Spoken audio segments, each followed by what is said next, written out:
I'ma turn it up and then I'm gonna take it down. I'ma turn it up and then I'm gonna take it down. I'ma turn it up and then I'm gonna take it down. I'ma turn it up and then I'm gonna take it down. I'ma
turn it up and then I'm gonna take it down.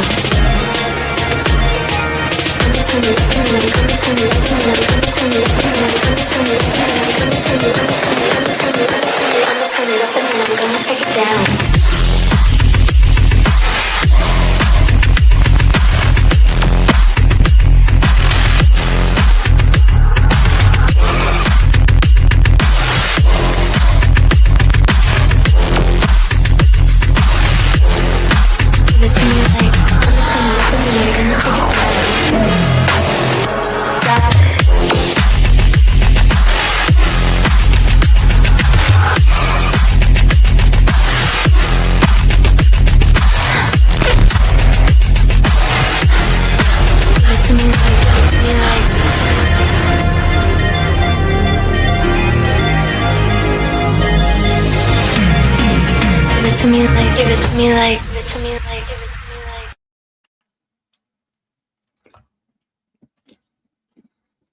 Oh, that was needed.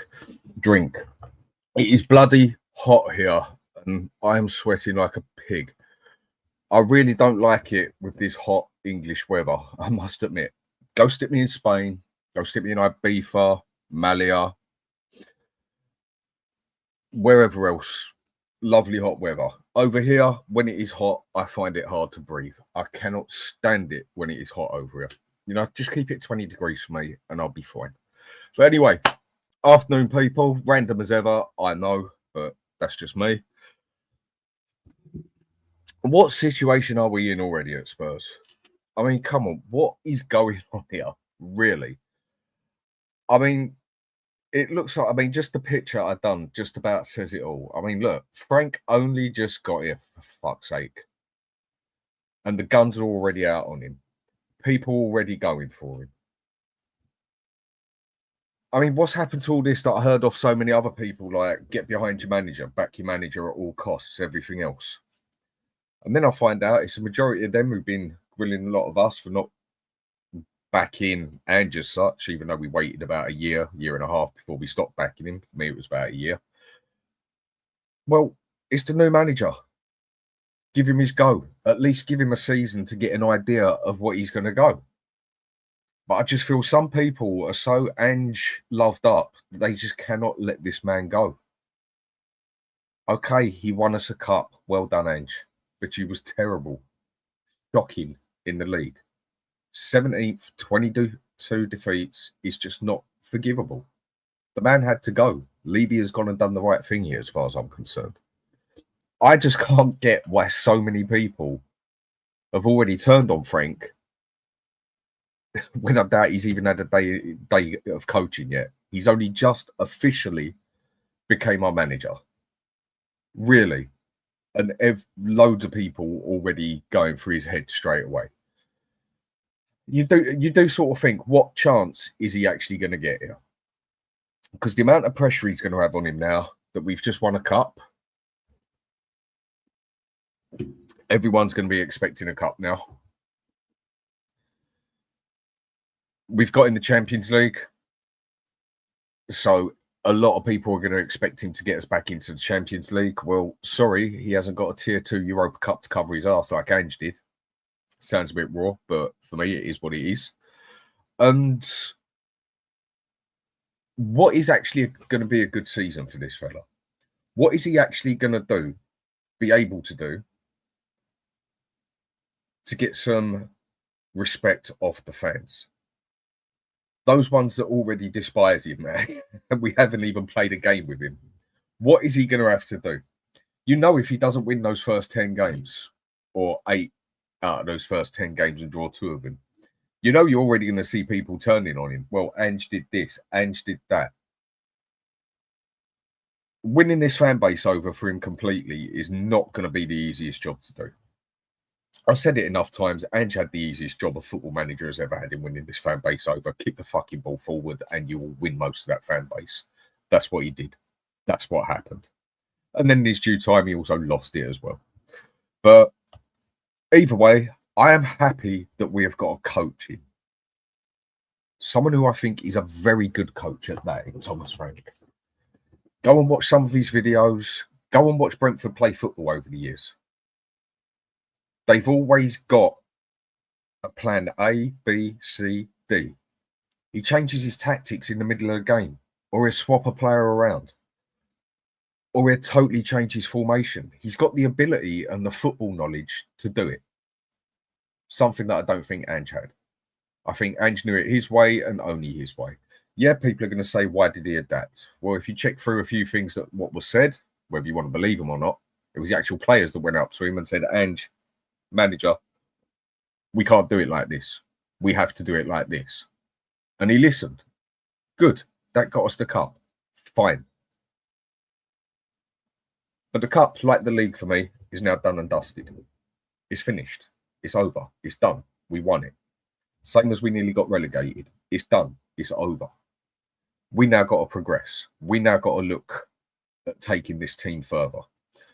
And I do think Thomas Frank is a good idea.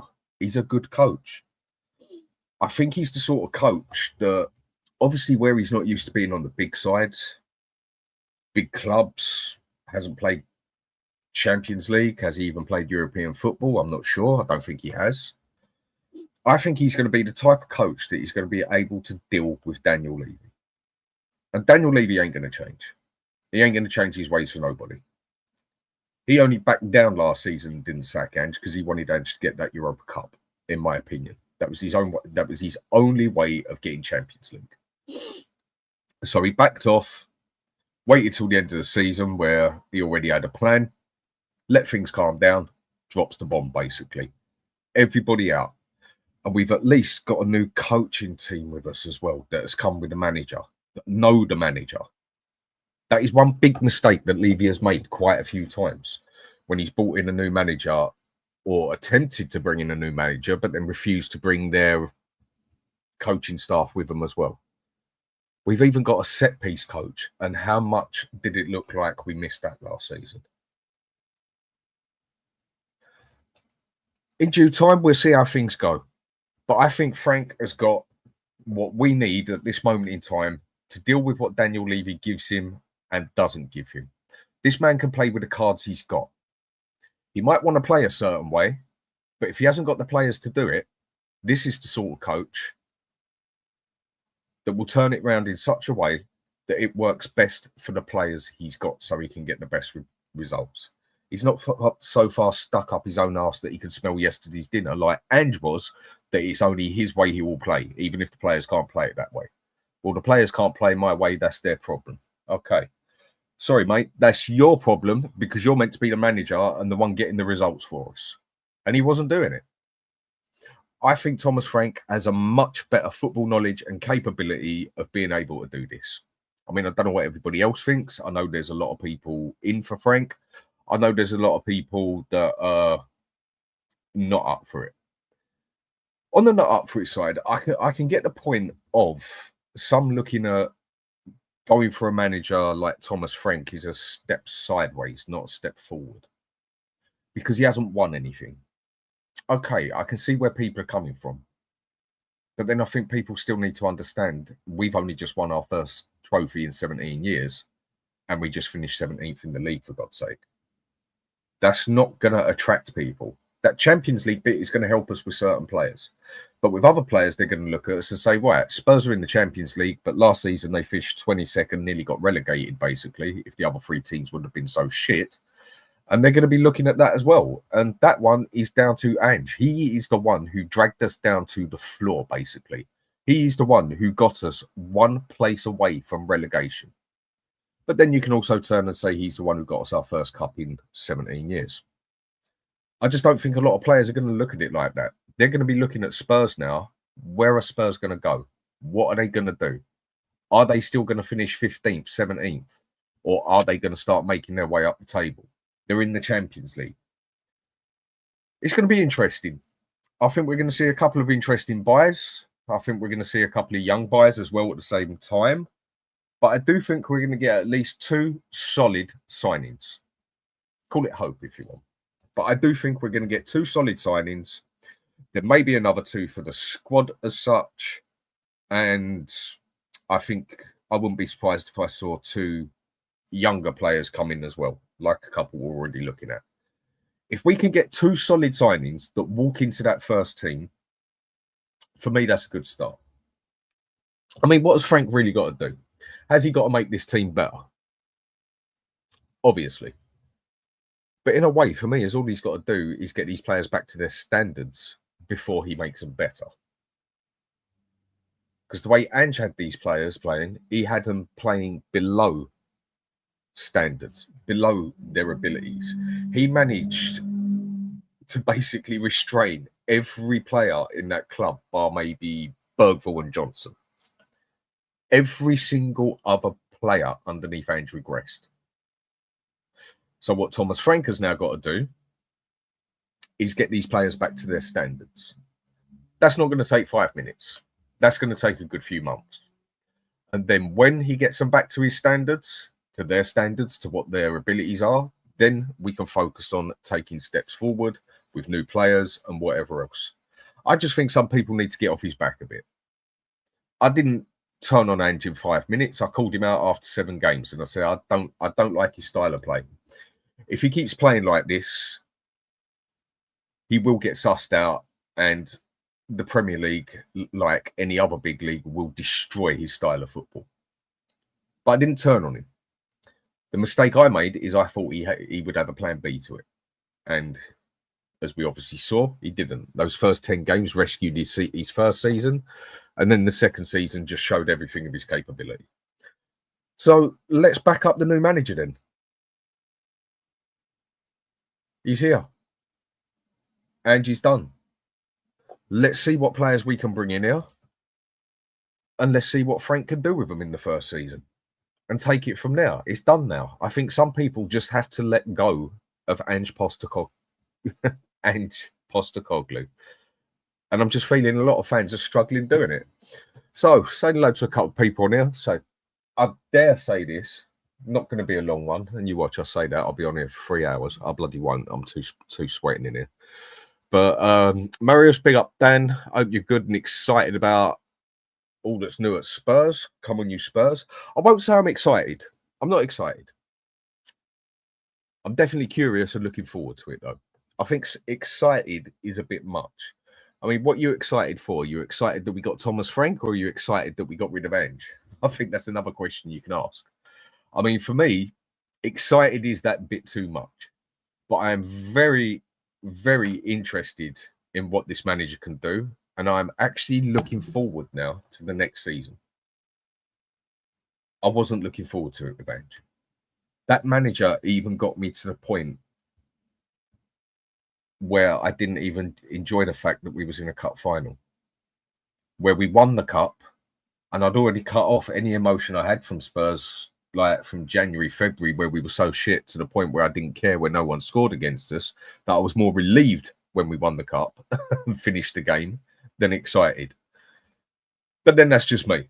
Everyone's got their own different ways of it.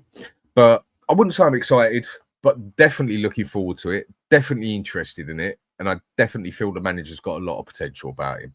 I see a lot of similarities to what Poch was like at Southampton before he came over to Spurs.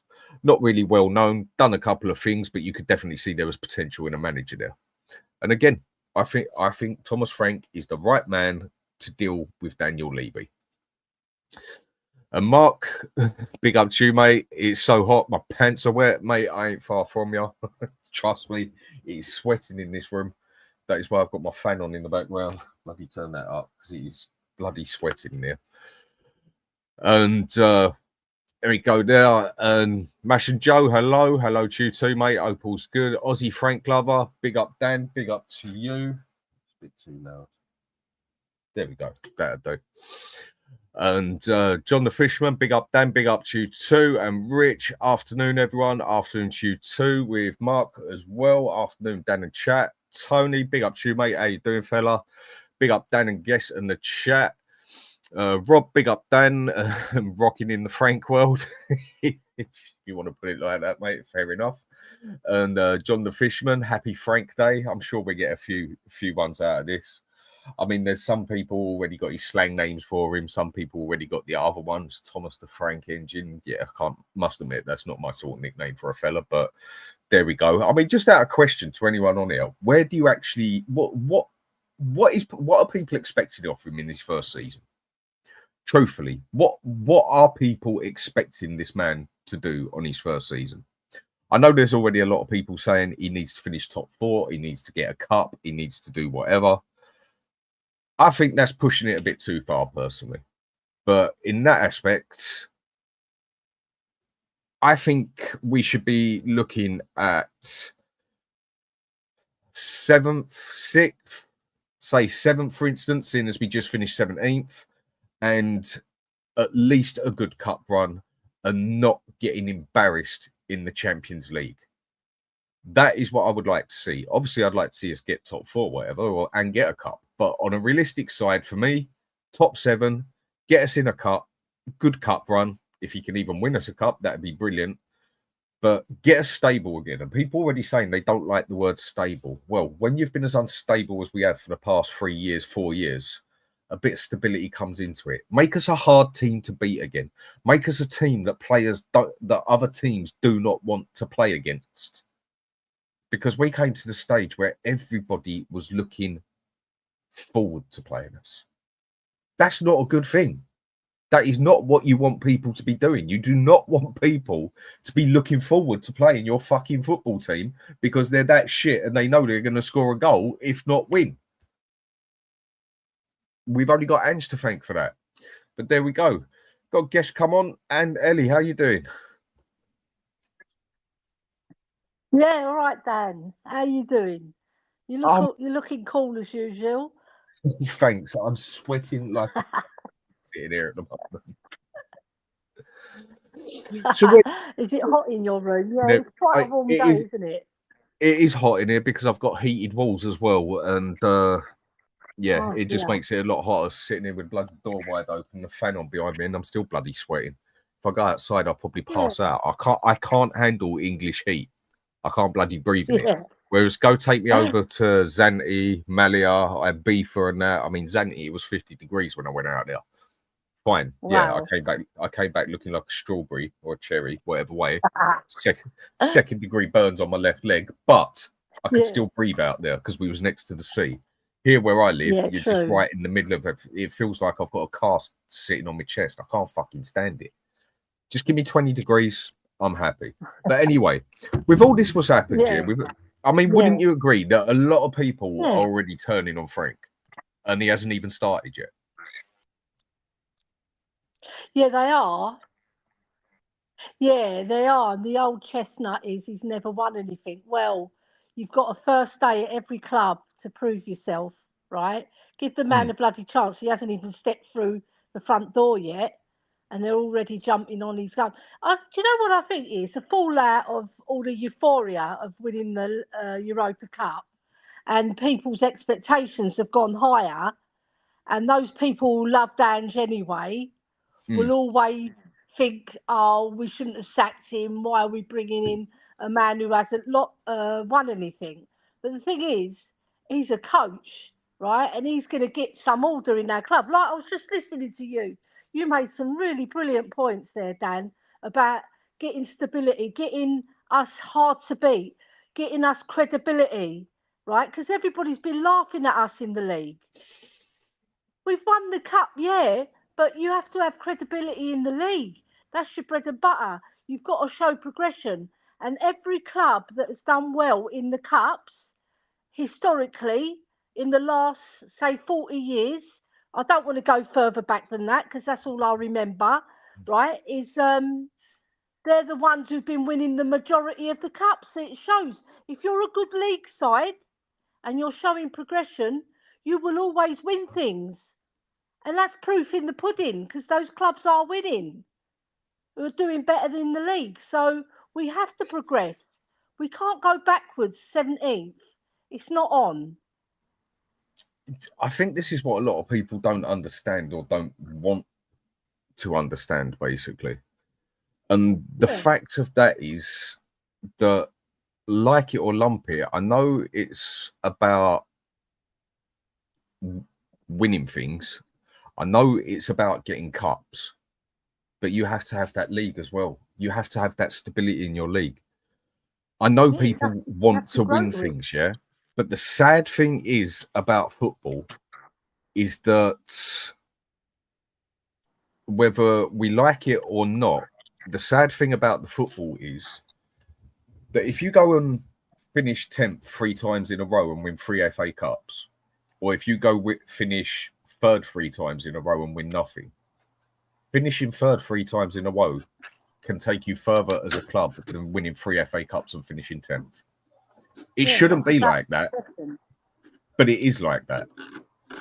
So for me, you need to get to the top, at least the Champions League part of the table, and start winning the cups. Okay, if you go a season with 10th and then get a cup, I think a lot of people can turn it back to that. I think if Ange would have finished 10th, I think he would have kept his job. 17th is what screwed him. You know what, as well? This might sound a bit facetious, but because Arsenal have made progression in the league and they haven't won anything in the 5 seasons, right? People will say, oh, look at Arsenal. They've progressed and they haven't won anything, but they're getting there. It takes time. Sometimes it might take 5 or 6 or 7 or 8 years to do it, but you will. They get should have there. won something by now with how good they've been and the money they've spent. Yeah, of course they could have, right? But they're still showing progression. Every year they're finishing second. They just need that extra.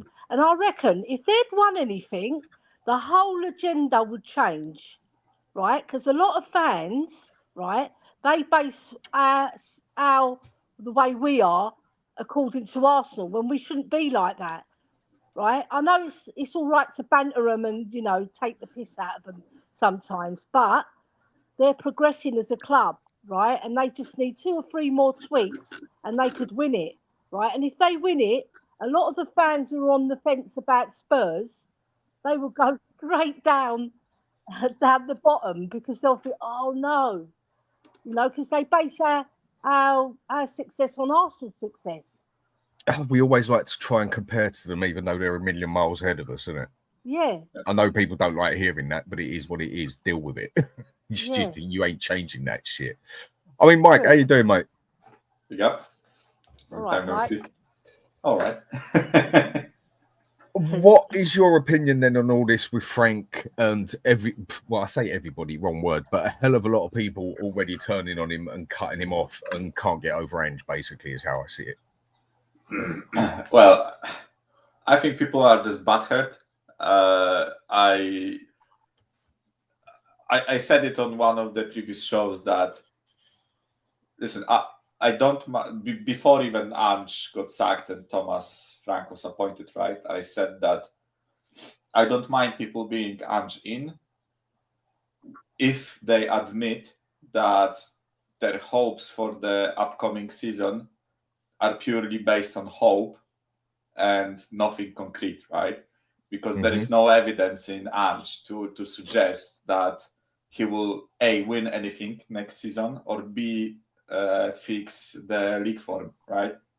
We had 18 months of evidence that this guy was doing shit in the league, and the cup run that he won, again, I will be eternally grateful for winning the cup, but it just doesn't give me any hope that he will win a Champions League or win any domestic cup, right? Because as much as I hate to say it, FA Cup is probably harder to win than the Europa League, right? So I am happy with the appointment. I really like Thomas Frank. I've watched a lot of Brentford games. As I said, I was a jobless guy for 1.5 years, so I watched a lot of football in that time. And additionally, I also have the 3 p.m. kickoffs on Saturday here in Poland, so I can watch some of the games that you guys have. I get them through Peacock from America. Yeah, but you have to go around. Yeah. Not everybody does, and a lot of Brentford games were happening at that time, so I watched quite a bit of Brentford. And I think there is a false narrative about them being a park the bus defensive team or something like that.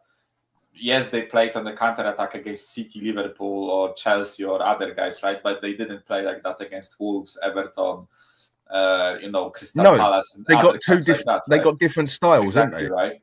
He's got the capability to do that. Yeah, exactly. Which is something that I love about managers, right? I always say this. I want my manager to look at the opposition, look at what he has, and come up with a tactic that best suits his players to try to beat the opposition, right? I hate this whole, I have my philosophy, I never wager, I will never, stray away from my philosophy, even if you bend me over 5-0, I will still, keep playing my football, right? That's I agree. That's not something I can back, and I think in Thomas Frank we have a guy that will adapt and I think we will see better football from him, right? And more like thoughtful football, let's call it that way, right? And you asked Dan about the first. You asked about the expectations. I actually don't have expectations as in like I expect us to win a cup or I expect us to go and fight for fourth or something like that, right? I am aware of where this club is, where this squad is, and what we are capable of, right? So you're realistic. For me, expectation is more about I actually want to enjoy watching my team again. Because I did it for the past 12 months, right? For the past 12 months, vast majority of the matches I was watching them like that, right? Or looking at my phone or generally not enjoying the football. So I want to enjoy watching my team again. I know it's a simplistic term, and plenty of people will say, "Oh, the game is about glory and trophies and all that stuff." Yes, I know, but for me, it's not realistic to expect Frank to win the Champions League or an FA Cup or a league, right? So my expectation is for us to do the best we can, and for us to be a team that is hard to play against. Something that you both said, right? I want our team to be hard to play against, right? I want our team to be, City has, I don't know, Real Madrid on Wednesday, right? And they watch the calendar and they play us on Sunday, and they look at us and like, ooh, we have to prepare for them. We have to do something against them, right? Not, oh yeah, we play Spurs easy 4-0. Like, I hated the fact that we were at that point. So yeah, and with all the guys that hate on Thomas Frank appointment, I said I think they are just bitter that he wasn't given a chance. For me, logical thinking pointed to him being sacked, and I always go off logic. I never go off emotions, right? I don't like emotions. I like logic.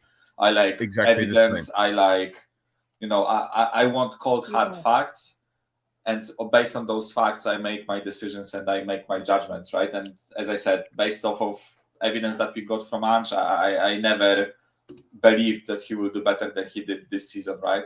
So, yeah, again, like, I think it's a good appointment. I just think people need to chill out a bit with Ange. I think it will go away with time, and hopefully when the preseason starts and we get Frank's press conferences and interviews with him and all that stuff, I think people will warm up to him because I think he's a good manager. Nothing like special like Guardiola, but I think he's a solid, thoughtful manager that will actually fix this club a bit. Not in general, but a bit, right? The difference in him is I don't look on him as a manager. I look on him as a coach. Now, a lot of people say that's the same thing. No, to me, it's not. If you want to look at a great all-time manager, you look at someone like Alex Ferguson. But was he a good coach? No, he wasn't. Read his autobiographies. I've read both of them. He actually states himself that coaching was not his strong point. He was the manager. He knew what he wanted. He knew what he wanted. He knew how he wanted it to be played. So he got the coaches to portray it for him and get the players to do it. And that is what Ange is to me, more of a manager. But he didn't have the coaching staff to do it as well. But then he was the one who made it quite clear as well that he doesn't bring any coaching staff with him, which is just quite strange in my opinion, because I think, as far as I would know, every manager has at least one or two coaches that they want to bring with them. This time, we've actually gone and done the right thing and get the coach who coaches the team himself, along with his coaching staff. I mean, we have just basically ripped out Brentford's arsehole. Basically, that is what we have done. We have just basically stuck a fist up there and took it out, to put it quite bluntly. And that is literally what we've gone and done to them. Like a top team comparison. You know what I mean? Basically, no Vaseline either. And God knows how that must be feeling at the moment. But in that aspect, do I care? No, I couldn't care less. Basically, we did to them what Chelsea. Yeah, we did to them what Chelsea did to Brighton like 2 years ago with Potter and all his stuff. And how many times have we had it done to us? Yeah. How many times have we had a bigger team come in and just say, thank you, take it, and just take whatever players they want? So that's exactly how we should be doing it. I mean, some people might be sitting there feeling sorry for Brentford. In a way, I've got no beef with Brentford. They're a team that I actually respect in the aspect of how small they are to how good their coach has kept them. But do I care that we've probably just destroyed them and there's a high chance that they get relegated next year? I couldn't give a fuck. I support Tottenham, not Brentford at the end of the day. I'm sorry. Yeah. Morals and political correctness and all this shit, it don't work with me when it comes to sport. It don't work with me when it comes to business and money and that. If I have to cut off a hand, I will cut off the hand. Simple as that. And I won't butter an eyelid over it. And that is basically what we've had to go and do. But we have totally screwed Brentford. Like you say, Dan, all the time, dog eat, dog out, didn't it? It is, if you want to get to the top, you got to be cold. And that's where it comes to other things that I think we need to have a look at Spurs. I mean, the one I'm going to bring in now, Son. There's a lot of talk going on about Son. And I'm seeing it on quite a few sites. I'm seeing it on quite a few channels talking about it and that. And I'm seeing it's a very split thing with Son. I mean, for me, he should have been gone 2 years ago. He ain't good enough. But then I see a lot of the sentimental side where I do think this fan base is too sentimental for its own good and too morally correct for its own good. But yeah, but he's given us 8 or 9 good years. He's been here 10 years. He deserves another year. So no, you're not good enough anymore, mate. See you later. Baked potato. You got to go. He's been brilliant for us, but I'm sorry, he's not good enough anymore. So he needs to go. You want to progress. When someone's not up to standards anymore, you cut them off. See you later. That's what the real big clubs do. And that's a problem we seem to have at Tottenham with the fans and the club itself. That we definitely like hanging on to a player for too long. Look at Lloris. He should have been gone 3 years earlier. How does he get remembered? Was a good keeper for us. Should have got rid of him 3 years ago. Yeah. Son now, I feel, with a lot of people, he's going to have it on its back now of excellent player for us. Thanks for everything. But maybe we should have sold him 2 years earlier. I mean, Ellie, what do you think on this with Son? I know you're a big fan of Son, but surely it's at the time now where we've got to think as a club and get rid of him for whatever we can to bring someone better in. Because for me, he's clearly not up to his standards anymore. Yeah, the thing, I do love Son and I love what he's given to the club. He's been great. He's been great. Yeah, he's been great, but I've come on board and I haven't flip-flopped. It's just a decision I've made in my own head that it's time for him to move on. He's got his trophy now, right? He said his FUs. to everybody as well, right? Right, and I just feel, you could see when he came on against Aston Villa, right? He's still got something there, but it's not quite there. He's lost a lot of what he had before, right? And yes, he did get goal contributions, but it's all patchy. It's nothing significant to help the team progress.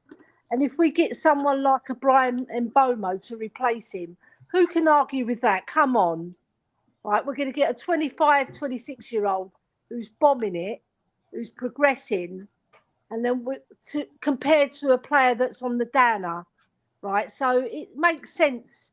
And also, it makes sense business-wise as well, because, all right, yes, he is a cash cow, but we can cash in on him and put that money towards a better player, who can give us more in the next 5 years, because he's run out of steam, Son. It's sad to see it, but you can see it. I saw it later on in the season. Maybe other people saw it last year or the year before, right? Because when you love a player, you always try and look at the best things in that player, right? But rose tinted glasses, basically, right? Yeah, like tinted glasses, rose tinted glasses. But sometimes you just got to concede that the player has lost it, and it's time for him to move on. I mean, it's not his fault. It's just what happens with age. And when you're a player, isn't it? When exactly. I mean, God, the things I used to be able to climb up when I was 18 and everything and that, if I looked up now, I'd probably pass out. And that's just age that catches up here. I mean, Son was a player that relied on his pace a hell of a lot. I mean, for me, he never was a world-class player, world-class finisher, but altogether, I think he was always just about a standard below world-class, like a Salah, for instance, But where he relies on his pace so much, and you can definitely see he's lost stamina and he's lost pace, that's going to damage his game in a big way. Whereas other players like Harry Kane, for instance, you can see them lasting longer, like Wayne Rooney did as such, who doesn't just purely rely on the pace, innit? Yeah, like Teddy Sheringham. He could go until he was 40, right? Because he didn't rely on his pace. He's got it in his head, right? Oh, He's Teddy Sheringham, how slow can a person be, basically? I could play chess quicker than He's he even walks. slower than Kane. You know what I mean? But if you're quick in the head and you're quick with your movement as well, it all bodes well. But he's lost the movement, right? And he wasn't always. He's not a player that's quick in his head either. He's not one that. When you pass the ball to him, it could bounce off him, right? And I think he was always one, Ellie, that if you give him too much time, it wasn't good. He was more of a spontaneous person, spur of the moment player. Yeah, or that goal he scored against Burnley. Whereas a majority of the time, whenever he had too much time on the ball and that to put it in the back of the net, was usually when he'd screw it up. It was when he had 5 seconds with the ball and then he'd put it in the back of the net. He was one that he's not a thinker, is he? Spontaneous. Whereas Harry Kane, you could give him all the time in the world and he'd make something of it. Different type of player. Defoe was the same. Jermaine Defoe was the same. He's very instinctive. You give him too much time to think, it's not good. Same with Sonny. I agree. I agree. I mean, Mike, what do you think with Son? What's got to happen now? It hurts me to say that, right? Because I love the guy. If there was a way to keep him at the club until he ends the career, I would do it, right? But for me, realistically, so that this club doesn't suffer because of it, right, would be if he agreed to be just, an impact of the bench player, right? I wouldn't mind having Son in the squad, and let's say Mbuemo plays ahead of him, right? And then Mbuemo plays 90 minutes on the weekend, 60 minutes in the Champions League, and then Son comes on 30 minutes, just burst of pace, burst of power, just finishing, creativity, and all that stuff, right? Because as Ellie said, right, when he came on against Aston Villa, there was something like you can still see that there is skill there, that he's just slower, and if he plays since the beginning of the match until 70th minute, by that time he's completely gassed out, right? And then with the lack of like physical energy, also the brain quickness goes, right? He becomes slower, his reaction is slower, he doesn't, take rapid shots and all that stuff. So for me, the only way to keep him would be to have him as a bench player, basically, right? And I wouldn't mind it if he wanted that, right? I would be more than happy to keep him in that role, but that won't happen most likely, right? He will, like, he probably still is aware of the fact that if he goes to a slower league and like an Italian league, I think he should go to the Serie A somewhere, right? If he goes to a league like that, I think he can still score plenty of goals and still be a well-renowned player, right? And It'd still be a quick player out there as well, wouldn't he? Yeah, he would compared be to quicker the there speed than of he Serie is A. here. Yeah, exactly right. So if he wants to go, I wouldn't stop him any moment, right? If he talks with Frank and they both agree on like happy mutual terms that, listen, you are a legend of this club, we'll organize you a testimony game and all that stuff, right? And you can go, out of this club having captained it to a trophy after 17 years, right? I think that's a beautiful moment to go for him, right? Because he plenty of times stated that he will stay at Spurs for as long as he would, until he wins a trophy, right? So he kind of achieved that goal, right? He kind of achieved what he wanted. He's a legend of the club. He won a trophy. He captained the team to the trophy, right? There is every tick that he wanted to do, he did, right? So he succeeded, again, basically. Yeah, I wouldn't stop him, but if he wants to stay, right, and if Frank wants to keep him, and if they agree that he can stay, for me to be acceptable, it's only if he plays a sub role or like a rotation role or something like that, right? We bring in a younger guy and they will rotate, right? One game Son starts, the other game the other guy starts, right? Yeah, but to do that, I have respect towards him, right? But to do that, as you said, it's probably, as you would say, it's really hard to arrange that, right? If we was going to do that with Son, then, for instance, wouldn't we have to drop his captaincy if he's now becoming a part-team player? Yeah. He would be that type of guy that comes on and gets the captain's armband, right? So kind of like, I think Kevin De Bruyne was officially a captain of City, right? But he wasn't playing every single game. But when he came on, they gave him the captain's armband, right? So I get think what you then mean. you would have to, for example, Romero, if he stays or doesn't, right? Just giving an example. Romero, that's the next one I'll go to anyway. Yeah, Romero would be the captain, and Son would be the the nominal captain. I mean, I don't know what to call it, right? Like what Dan One says here, he made 5 under Frank. Yeah, Frank might actually be able to get better out of him. It's just I don't think there is a manager on this planet or coach that would be able to get Son playing the way he was, because I think Son is past it. When I say past it, I don't think he's past it as a player. Some people do. I think he's still got a good couple of years playing time in him, just not at this standards.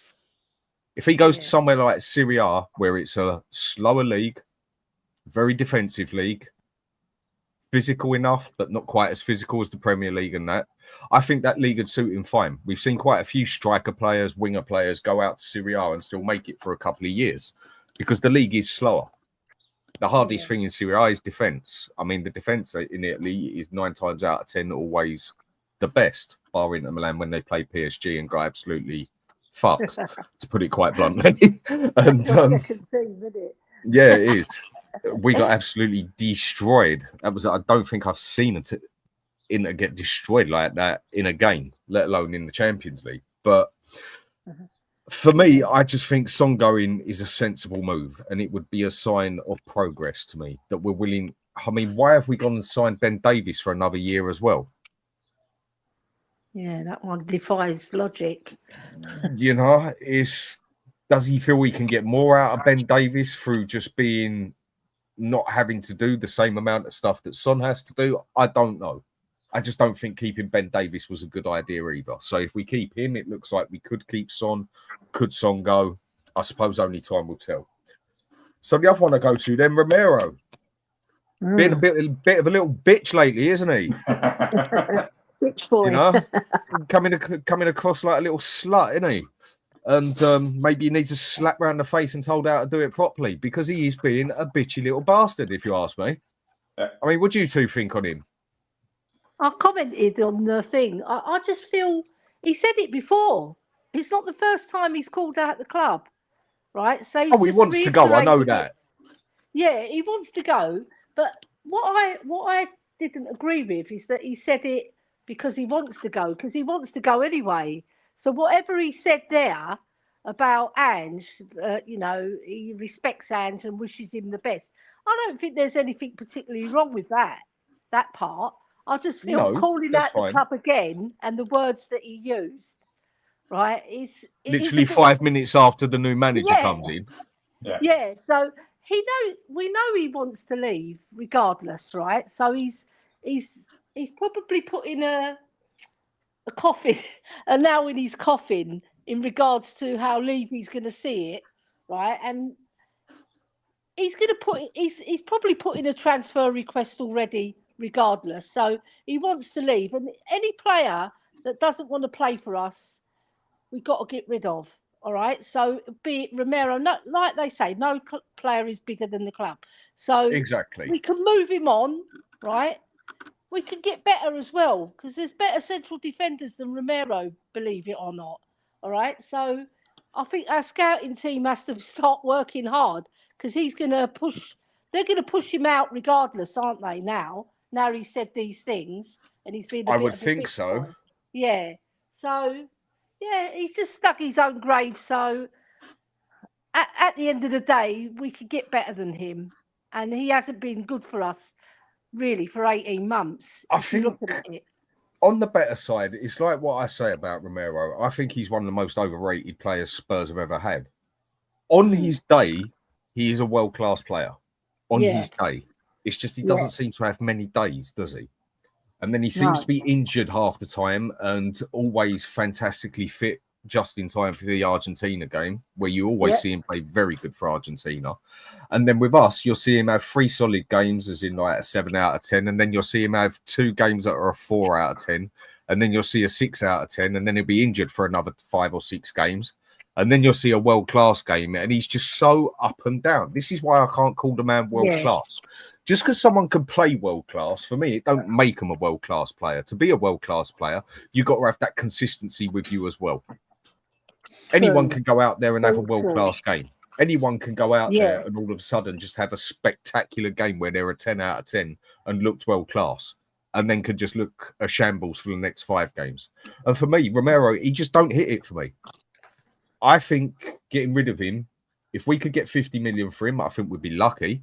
Why? Because of his injury and that. People say, yes, how many cups he's won and that. No, let's put it different. How many cups of Argentina won is the better way to put it. How many cups did Tottenham win? Romero didn't win them. He was part of the team. Big part of the team, but he did not win them. The club or country won them. And I just don't feel we get enough consistency out of him. I mean, a lot of people know who I'd quite happily sell him for 50 mil and go and try and get Milenkovic off of Nottingham Forest. I mean, player I followed for about 5 years. I think he's a very good, consistent player. A player like Danzo, for instance, he's not better than Romero. But over a season, I think you'll see more consistency out of Danzo than you will Romero. I don't know. What do you think of that? I think you put it nicely, right? That Romero is a guy that gives you a 10 performance or a 5 or a 4, something like that, right? He either goes to like world class, he has world class games. Danzo does a lot of good things better than Romero. Yeah, but that's my point, right? So, like Romero does either plays as a 10 or plays as a 4, right? And Danzo is a guy that will give you 6s and 7s, right? But over the course of the season, I would rather have a center back that gives me 7s consistently, right? Yes, sometimes makes mistakes. Maybe his passing quality isn't as good as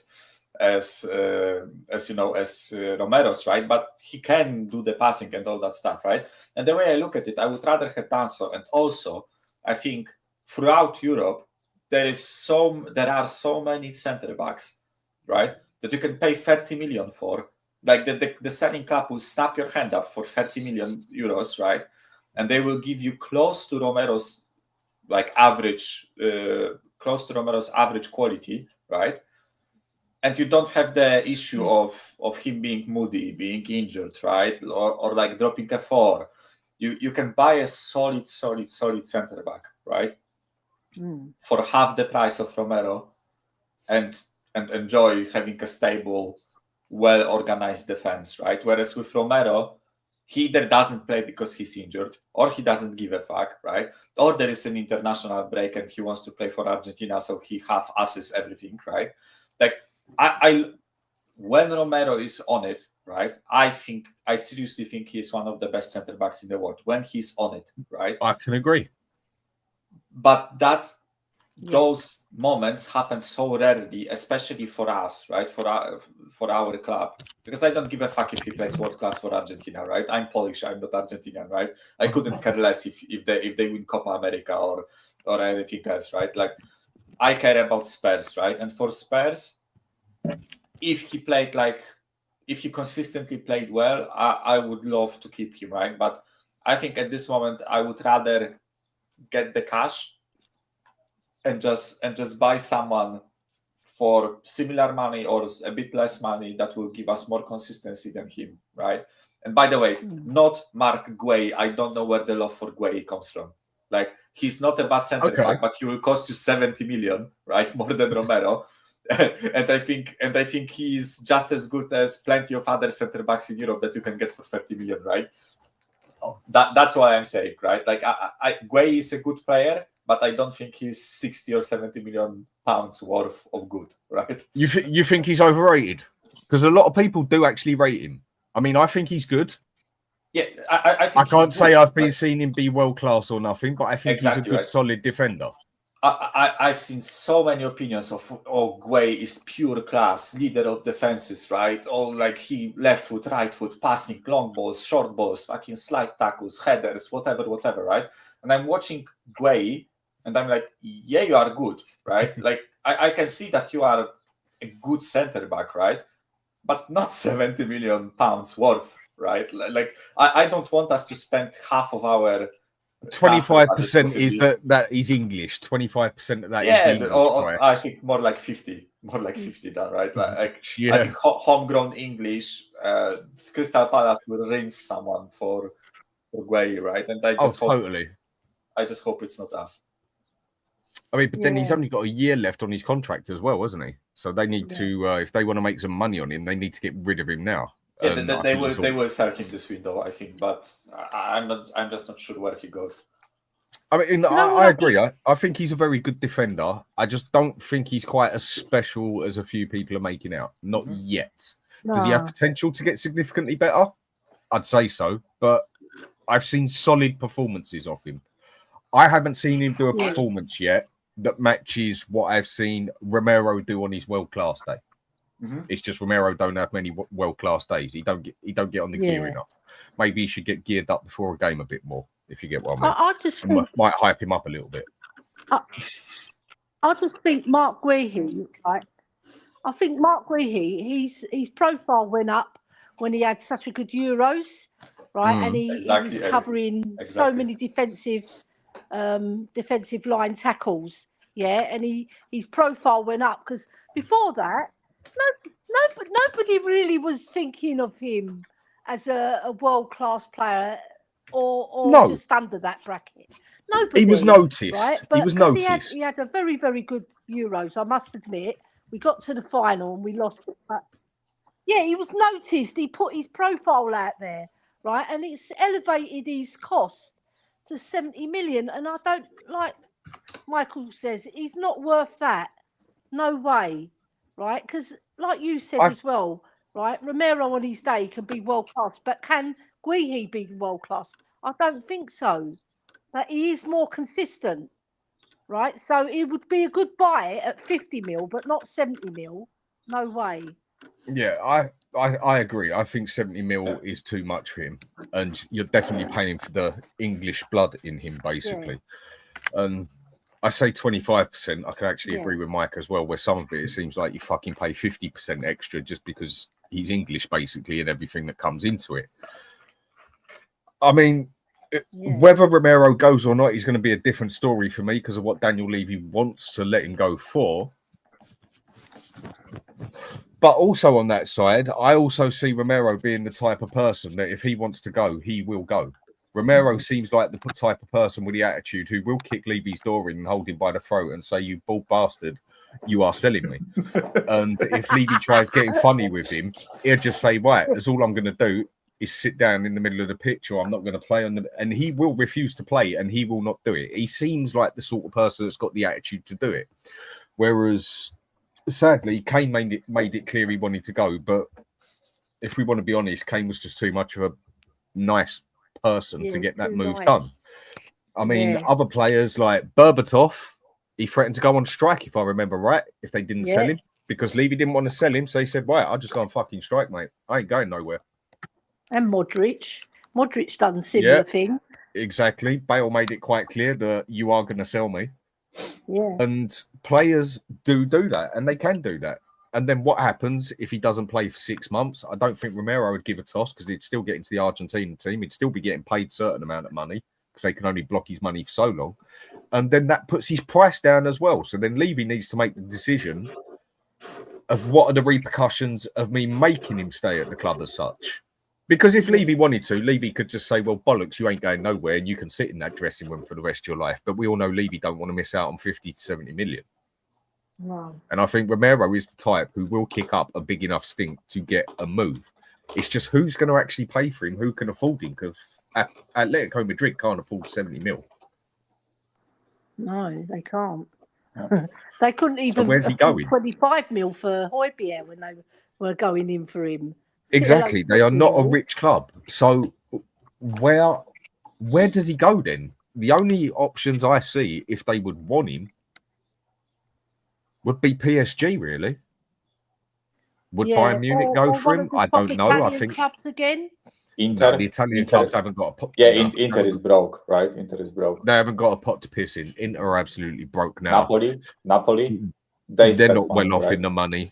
They do, but they're not great. In Italy, the money is very, very poor. It's one of the poorest leagues at the moment. Out of the top 4 or 5 leagues, it's probably one of the poorest leagues at the moment.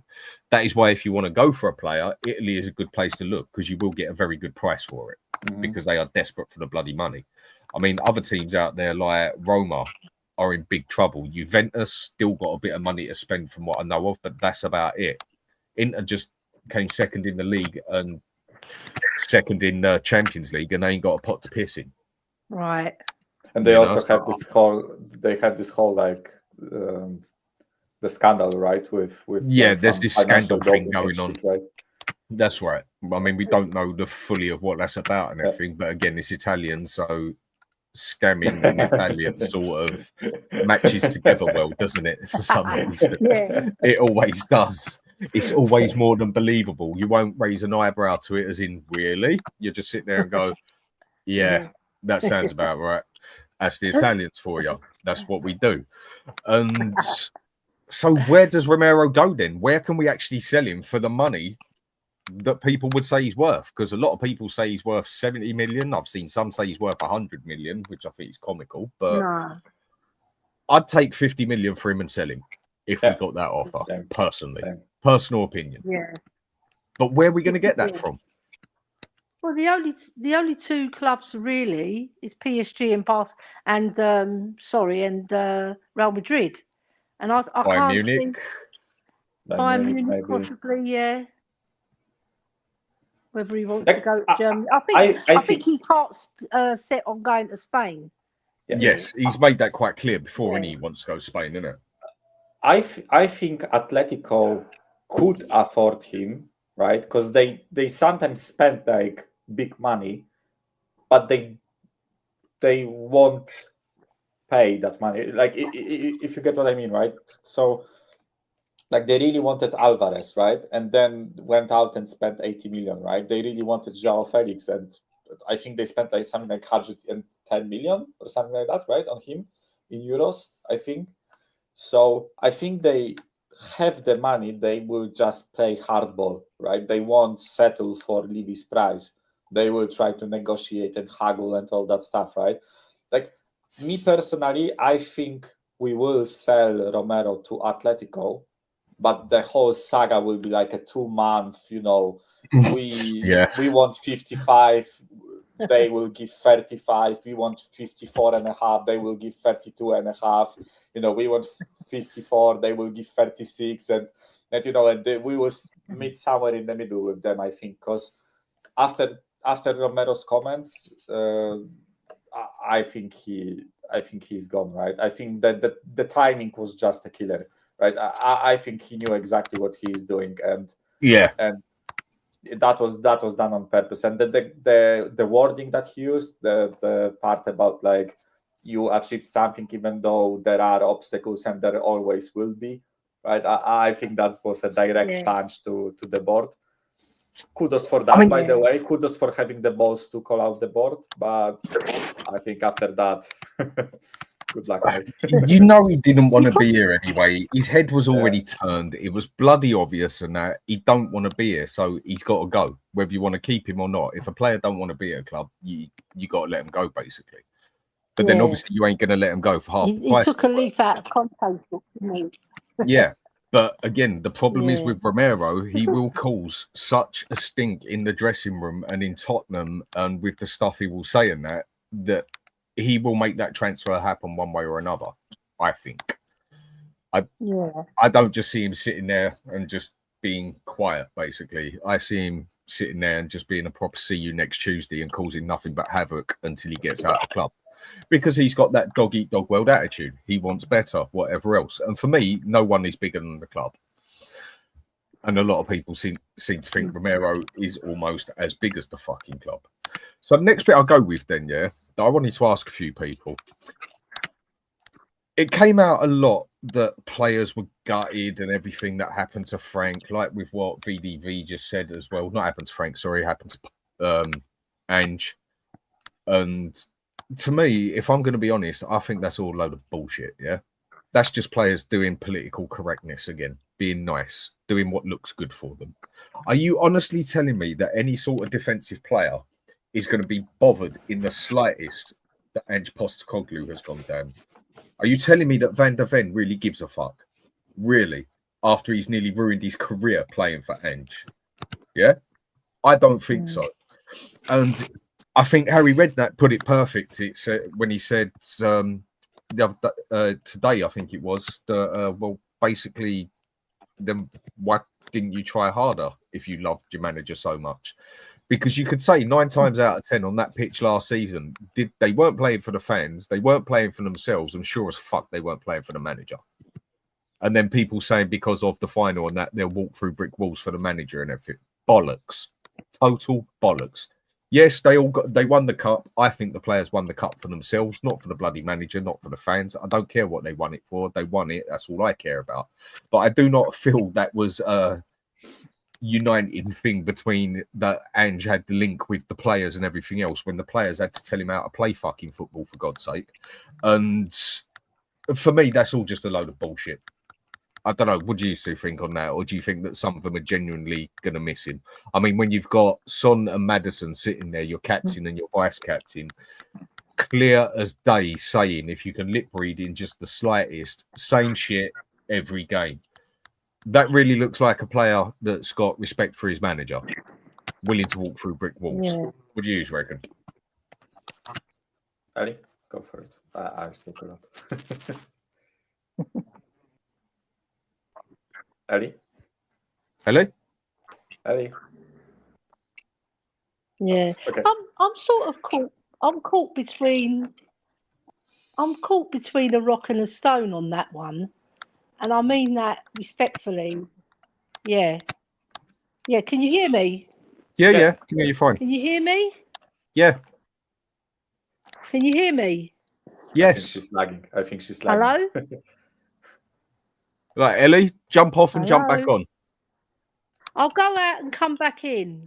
Yeah, do that. Go on, Mike. Go with Unless what you were going to say. can hear me. Yeah. Okay. So You can hear me. Yeah, we can hear you, Ellie. Can you hear us? Yeah.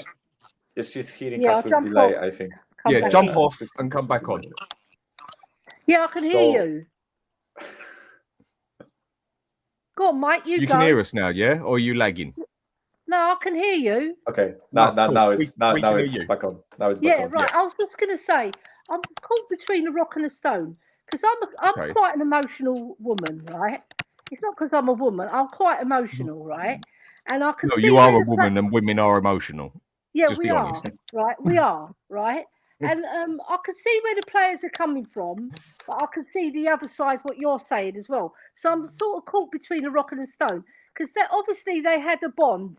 And you know, when you win something, it sort of raises your feelings inside. And sometimes the feelings overtake what's logic, right? And if they thought of it logically, and what Harry Redknapp said about if you love the manager so much, why didn't you try harder in the league to make it a respectable season for him? So he didn't lose his job because you damn tools and you didn't put in the effort in the league, and we lost 22 matches for God's sake, right?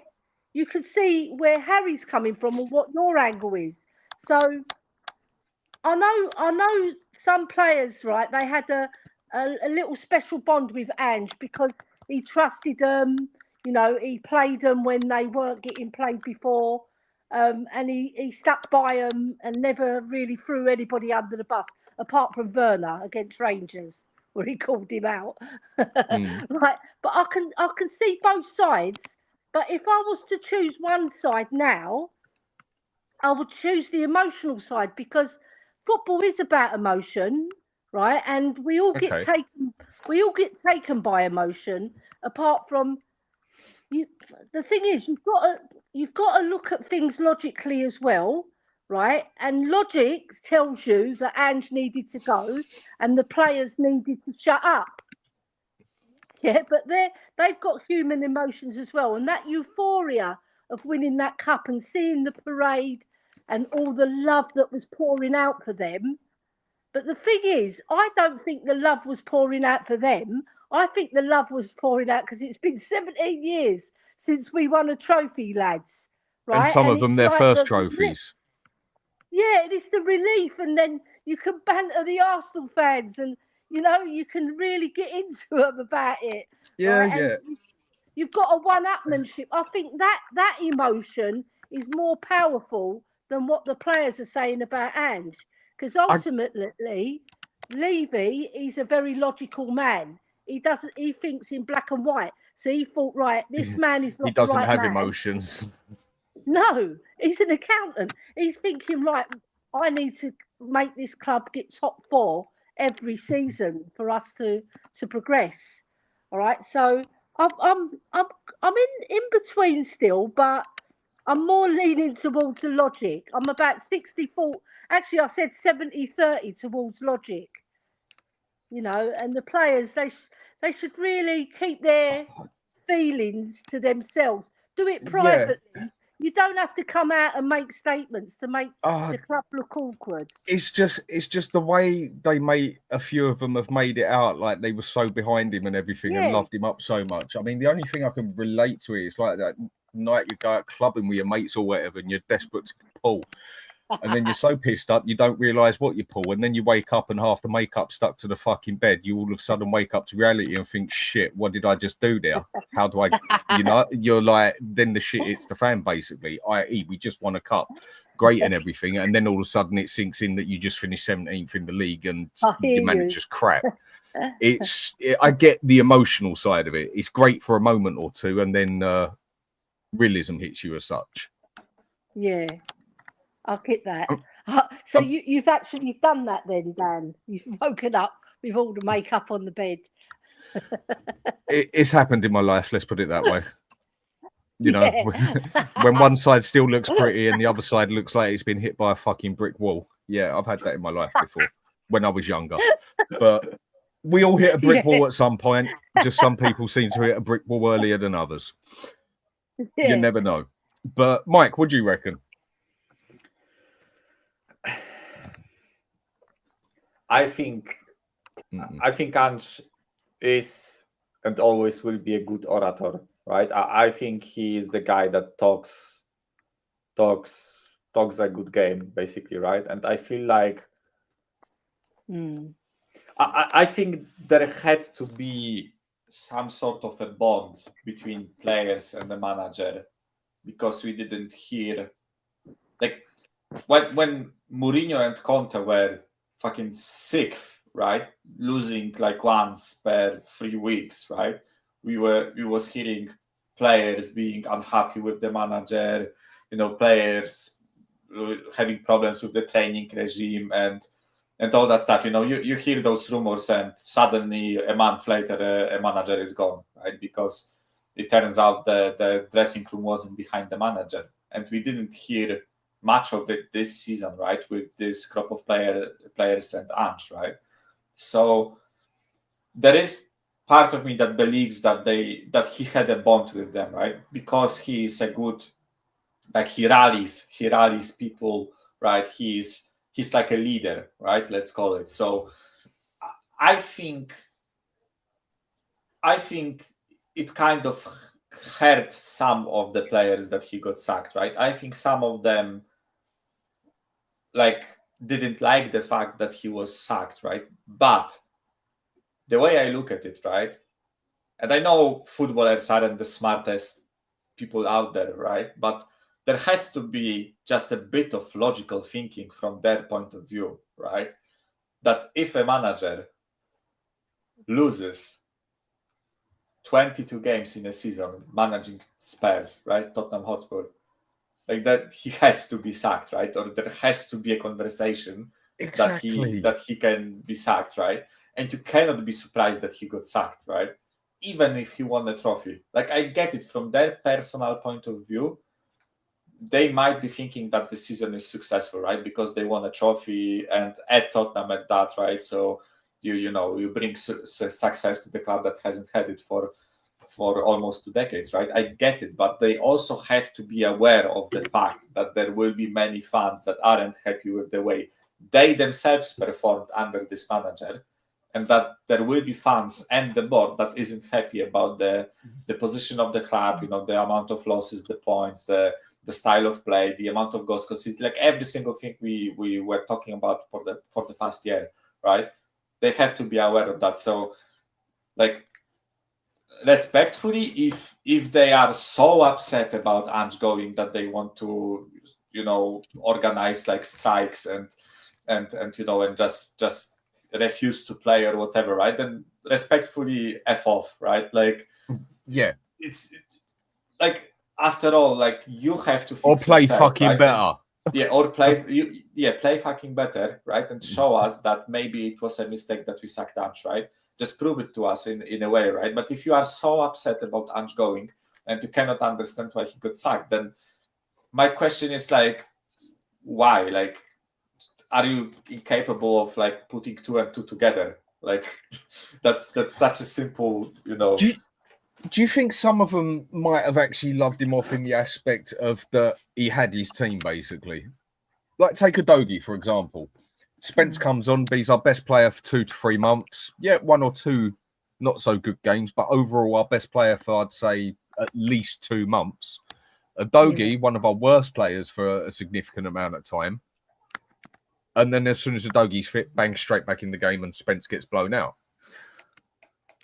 Yeah. Do you reckon that could have something to do with it? That they knew they had their place in that team, whether they were good or bad?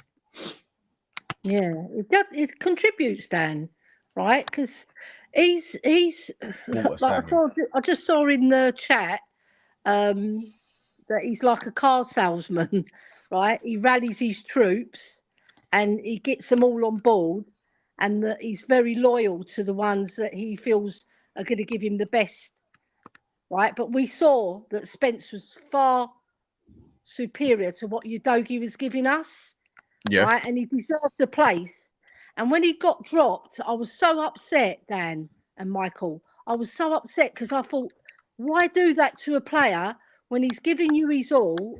He's played out of his skin. He's doing all the good things that Udogie wasn't doing, right? And defensively, far superior as well, in my opinion, right? And then he drops him like a ton of bricks. Yeah. Now that's not being loyal. It might be being loyal to the other player you think is your number one, but if you see another player come in and he's performing, you don't drop him. That's another thing, Ellie. That's where emotion comes into it. Now, I'm a very loyal person to people that I care for, and there's not many of them, but I'm a very loyal person. But when it comes to a sport or a business or that, I haven't got loyalty. I don't care about morals and emotions and correctness and everything else. You can be my best friend, but if I'm managing the team and this other player comes in who I think is a complete and utter see you next Tuesday, but he's a better player than you, my best friend ain't playing. Yeah. I'm sorry, I can't work like that. I don't understand how that sort of thing works. Other people will. As I've said many a time, you'll know I don't really understand emotions as good as other people, but we're playing football for fuck's sake, and we're playing to win. And if that means I've got to play the top CU next Tuesday, who's better than my best friend, to win that game, I've got to do what I've got to do to win that game, because that's all I care about at the time. What happens off the pitch, I deal with that after. If my friend starts having a go at me, why didn't you play me? Well, he's better than you. Yeah, but you're my mate. You know, I don't give a fuck. He's better. Isn't it as simple as that? I agree. Yeah. Also, I think Ange was taking a lot of blame for the results on himself, right? He did. As Ellie mentioned, I think Werner was the only player that he called out, right, throughout his entire career at Spurs, right? Yeah. So the day after he said he'd never call a player out. Yeah. Yeah. Like I think players just felt safe with him, right? Yeah. Like they were never very good called point. out. There was hardly any responsibility on their shoulders, right? Like there were fans that were calling out the players, but it wasn't as, because like Mourinho and Conte, right? When there was a weak link that was directly responsible for losing the game, they weren't afraid to call those players out, right? They weren't afraid to say, we lost this game because Dyer was shit, right? Or we lost this game because Tangay and Dombele didn't want to run, right? Or like, stuff like that. And then as much as like some of these players might be aware that the others aren't good enough, right? There are also friends, right? So kind of, when most people like will look at manager calling out their friend and will be like, yeah, fuck you, manager. Like, why did you call my friend out, right?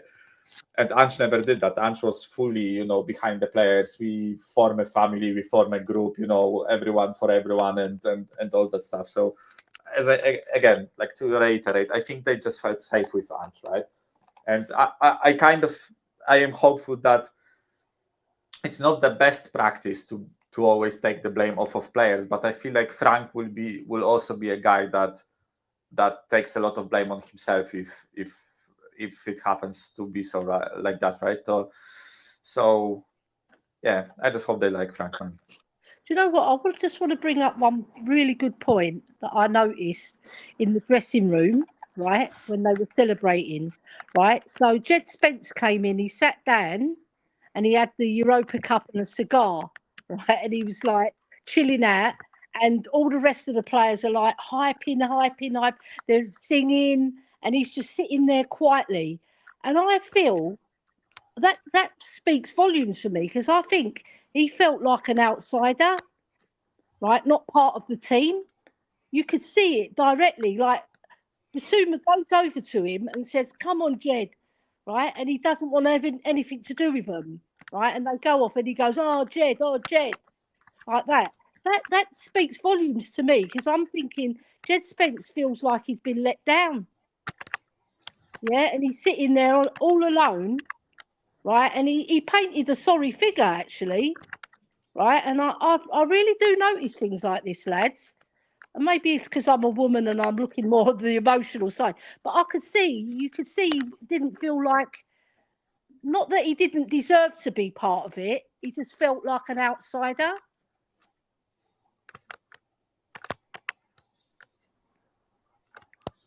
Yeah. Did you Dan, hear you are that? muted, I think. I bloody Yeah, muted. we did, Oh, but Dan I muted finished that. himself. So I muted my myself rant. accidentally where I had to cough. Thanks, Yeah. Tony Rodriguez, for that. Much appreciated, mate. Yeah. And anyone who got Yeah, I the just felt memberships, that- please do that's say the thanks case. to him. So thanks a lot for that, Tony, for the memberships. It's appreciated, mate. Yeah. Go on, Ellie, what you're saying. Yeah, I was just saying, like, he just felt he painted a sorry figure, like he was an outcast. He was just sitting there all alone, without a smile on his face, holding the cup, and it just felt like to me like he felt like he wasn't part of that group. He was pushed out, and he didn't want to join in either, because you'd think, yeah, we've won the Europa League, you would join in, but he didn't. Now, you see another thing with that, yeah, just drifting it a bit, like with coaching, managing in general. I know everyone's got their own opinions to it, and I know times have changed, yeah. That's probably where I struggle with a few things. I mean, I think modern day people, i.e. like teenagers, Twitter, Gen Z, whatever you want to call them, I think they're so fucking bitchy, it's unreal. Lack of common sense about the world, lack of common sense about reality, where they're brought up in cotton wool, basically. But call that just an opinion. Now, personally, I think if a player has cost you that game because he's had a shit game, I don't see nothing wrong with the manager standing there and saying, yeah, we did all right. But if that dickhead wouldn't have done that, we would have won the game. I don't see nothing wrong with calling a player out. This is where I have the attitude of if you want all the sunshine blown up your ass because you're playing well and you're playing good and everyone to speak about you when you're playing good, you've also got to take all the punches in the side of the head when everyone's telling you how shit you've been because you've been playing shit or you've been making big mistakes.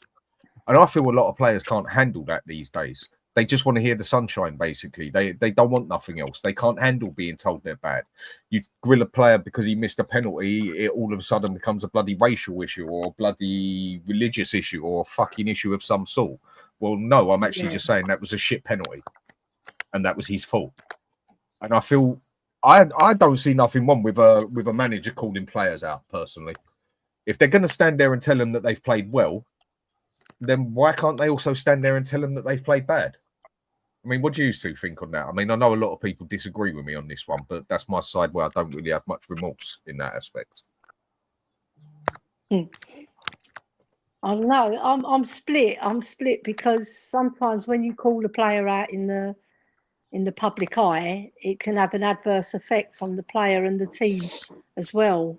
So I'm split, but I think behind closed doors, me personally, behind closed doors, 1-to-1, you call out that player.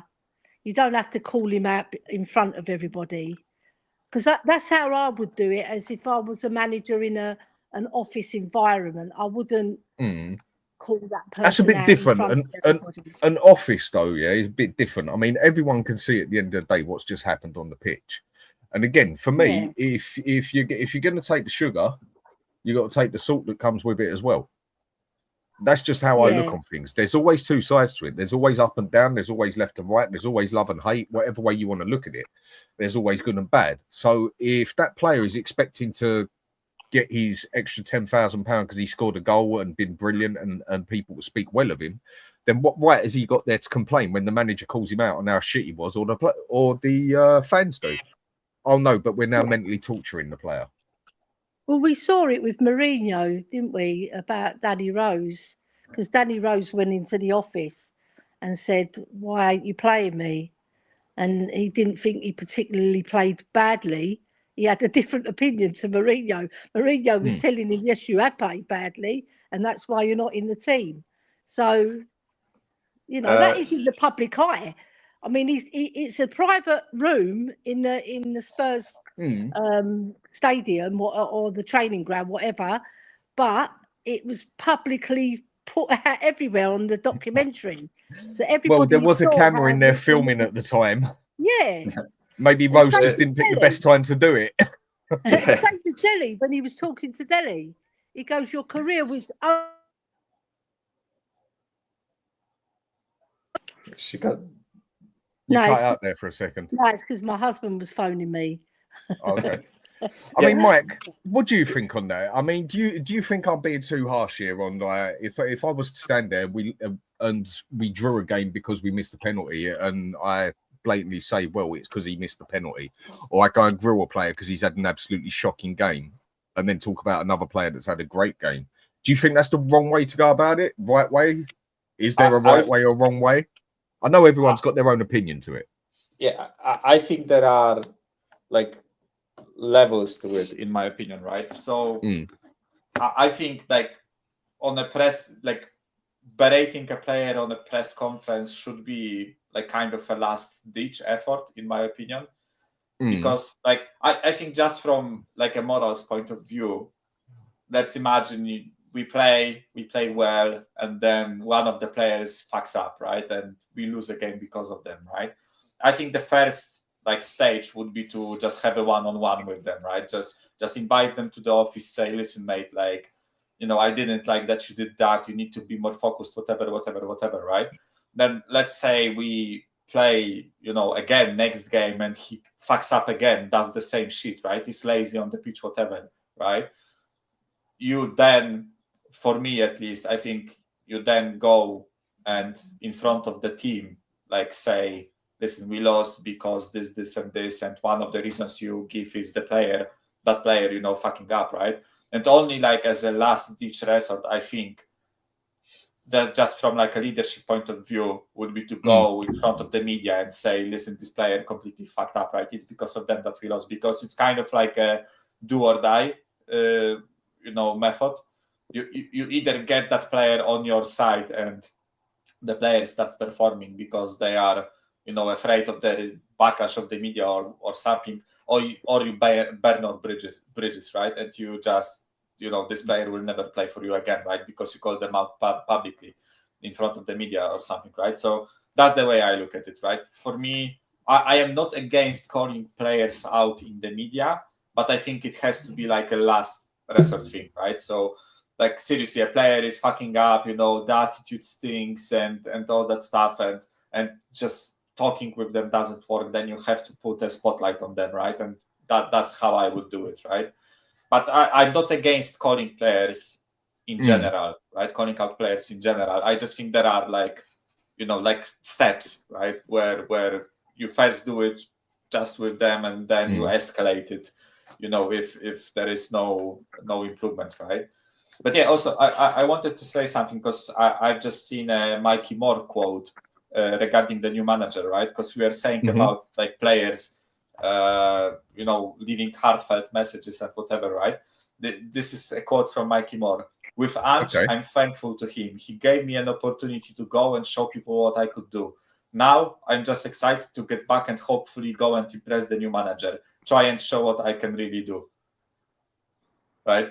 For me, it's like the second side of the same coin, right? Like you have players that will be thankful for the manager for just keeping them under the radar or whatever, right? But then you have players like Mikey Moore, who we all said it throughout the season that he should be given more chances, right? And that Ange wasn't utilizing him what he should have, right?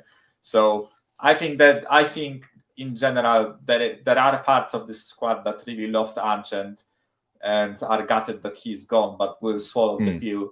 In my opinion, there are some parts of the squad that will want to leave after he got sacked, but I think there are also parts of the squad that hated the fact that he was the manager and hated his tactics and didn't like his man management, didn't like the fact that he had favorites and all that stuff, right? So I think it was split. It wasn't like 100% liked him or 100% hated him. I think it was somewhere. You know what? Right? You know what? I can go with that. All right, I can go with that. Maybe there was some players that loved him off in there, and there was reasons for it. And then you could also totally understand that there wasn't that there was players that did not like it, or they might have liked him as a person, but just couldn't stand his lack of knowledge of football or just the way he done things or whatever else. I can agree with that. I mean, with what I said before, though, I've just got a very much blunt, blatant attitude. I'll tell you how it is, and I don't really care if I offend you or upset you. I mean, okay, what next? Don't I buy you an ice cream today? Fuck off then.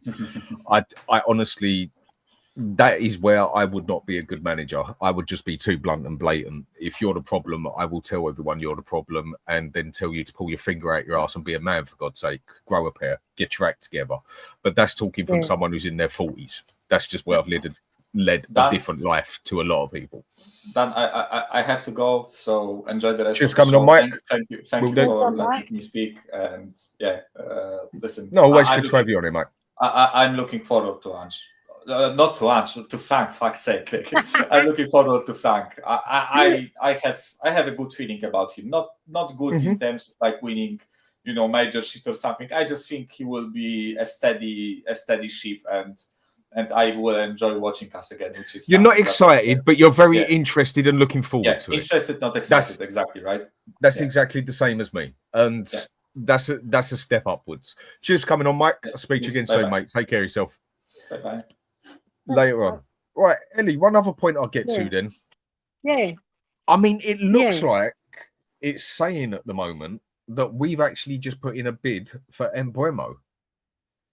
Now, I personally wouldn't be complaining about that. Would you? No. I mean, do you think that the fact that Thomas Frank has now come here is going to give a bit of a pull to a player like Mbeumo, who's played with him for the past couple of seasons, to get him to pick us over Man United? I very much hope you think that so, can Dan. happen? Oh, I It wouldn't can say no happen. either. No, it can happen because players have got their loyalties, and he's the one who's nurtured him and brought him up to where he is now. And we can offer him Champions League football as well. We can offer him a manager that he's very much used to, and the expectations at our club at this very moment, we've won a trophy and we want to go push on from that. All right. I'm quite excited about Frank, but I want to see players like Mbeumo come in, because instantly that makes us 50 times better than what we are. Right, He had a very good last season. 20 goals. His last season was extremely good. His season before was okay. good. He got the last season was goals. a solid season, definitely. Yeah. So he's progressing, right? He got, I think, 9 goals, then 11 goals, now 20 goals. So you can see the progressions there. And he's only 25. He's coming into his peak, because most players peak between 26 and 28, right? So we're going to get him at the right time, strike while the iron's hot. If Frank can persuade him to come, that's a big coup, because Man United, they've got that attractive pull. We can't argue with that. Man United, if they go in for a player, we can't compete with wages, can it's we? an attractive club still. No, and the reported wages that he's going to get at Man United, we're going to give him less, 250, and we're offering 130, 140, I think. So he's got to weigh it up. Does he want to stay in London, play with a manager that he's familiar with, go into the Champions League, which is going to be exciting for him, right? There's pluses and minuses on both sides. So I just hope he picks us, because he'll be a fantastic acquisition to our side. I think he would definitely. Well, I think he's definitely better than what we've got. And I do think, from how I've seen Thomas Frank play over the years, with his chopping and changes of formation, sometimes he plays 2 up front, sometimes he plays wide, sometimes he plays 5 at the back, 4 at the back. This is one thing I'm very interested in, because he's obviously got the capability and knowledge to do that, which Ange obviously didn't have. No. And he's going to know what he wants his players to do. And I can honestly see him playing a style of where he wants more balls crossed into that box, not just drilled across the floor like you're playing fucking FIFA 99, for God's sake.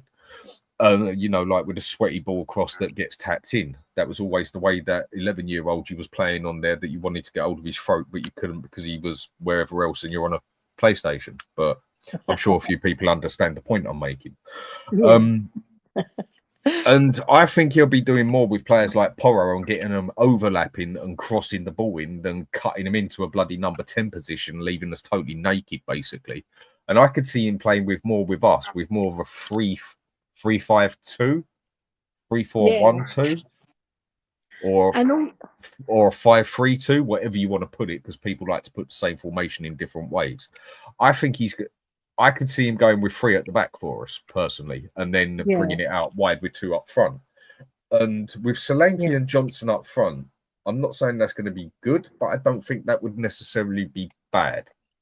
Using one as the target man, one as the poacher. What do you reckon?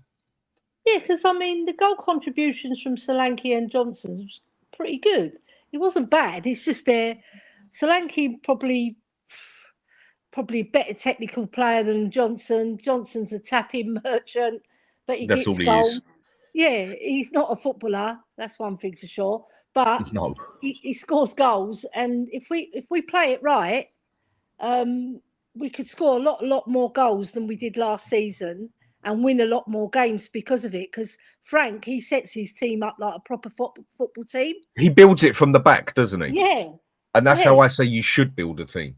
You got to have a Yeah. solid goalkeeper there. You got to have your solid defense there, and then build it up from there. Is the way I see it. But again, I know other people would quite happily go out and play you score 3, we score 4 sort of thing. Yeah. Do you know what? I'm thinking maybe I'm talking out of turn here, but I'm thinking we should have a change of goalie as well.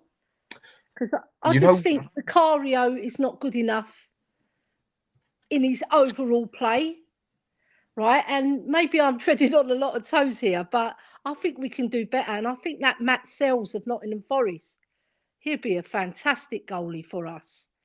Because he's commanding in the air. He's a really good shot stopper. He had a fantastic season at Forest. I just think he's more commanding. He's more of a bigger build as well. Like he's more physical, right? And I just like goalies like that rather than Vicario. You can't get away that he's a brilliant shot stopper, but all the rest of his game, exactly. Exactly. And when we first got him, I'd already seen him play in Italy and that, and I knew Inter Milan that was his first choice. And he is a good goalkeeper. I mean, shot stopper, I would say Vicario is one of the top 3 in the Premier League. Yeah. Like shot stopper, reflexes as such. I'd say when it comes to reflexes and shot stopping, he's better than Raya and better than a lot of others. Yeah. But depending what you want your goalkeeper to do, if you want to play out from the back, you need your goalkeeper to have the capability to do that. You also need your goalkeeper to be not just the loudest person on the pitch when the ball's up the other end of the pitch, but you need him to be double loud when it's in the box and take control of the system. And that is one thing he'd never seemed to do. And he never improved on it for me either. I mean, very, very flappy handsky sort of goalkeeper, isn't he?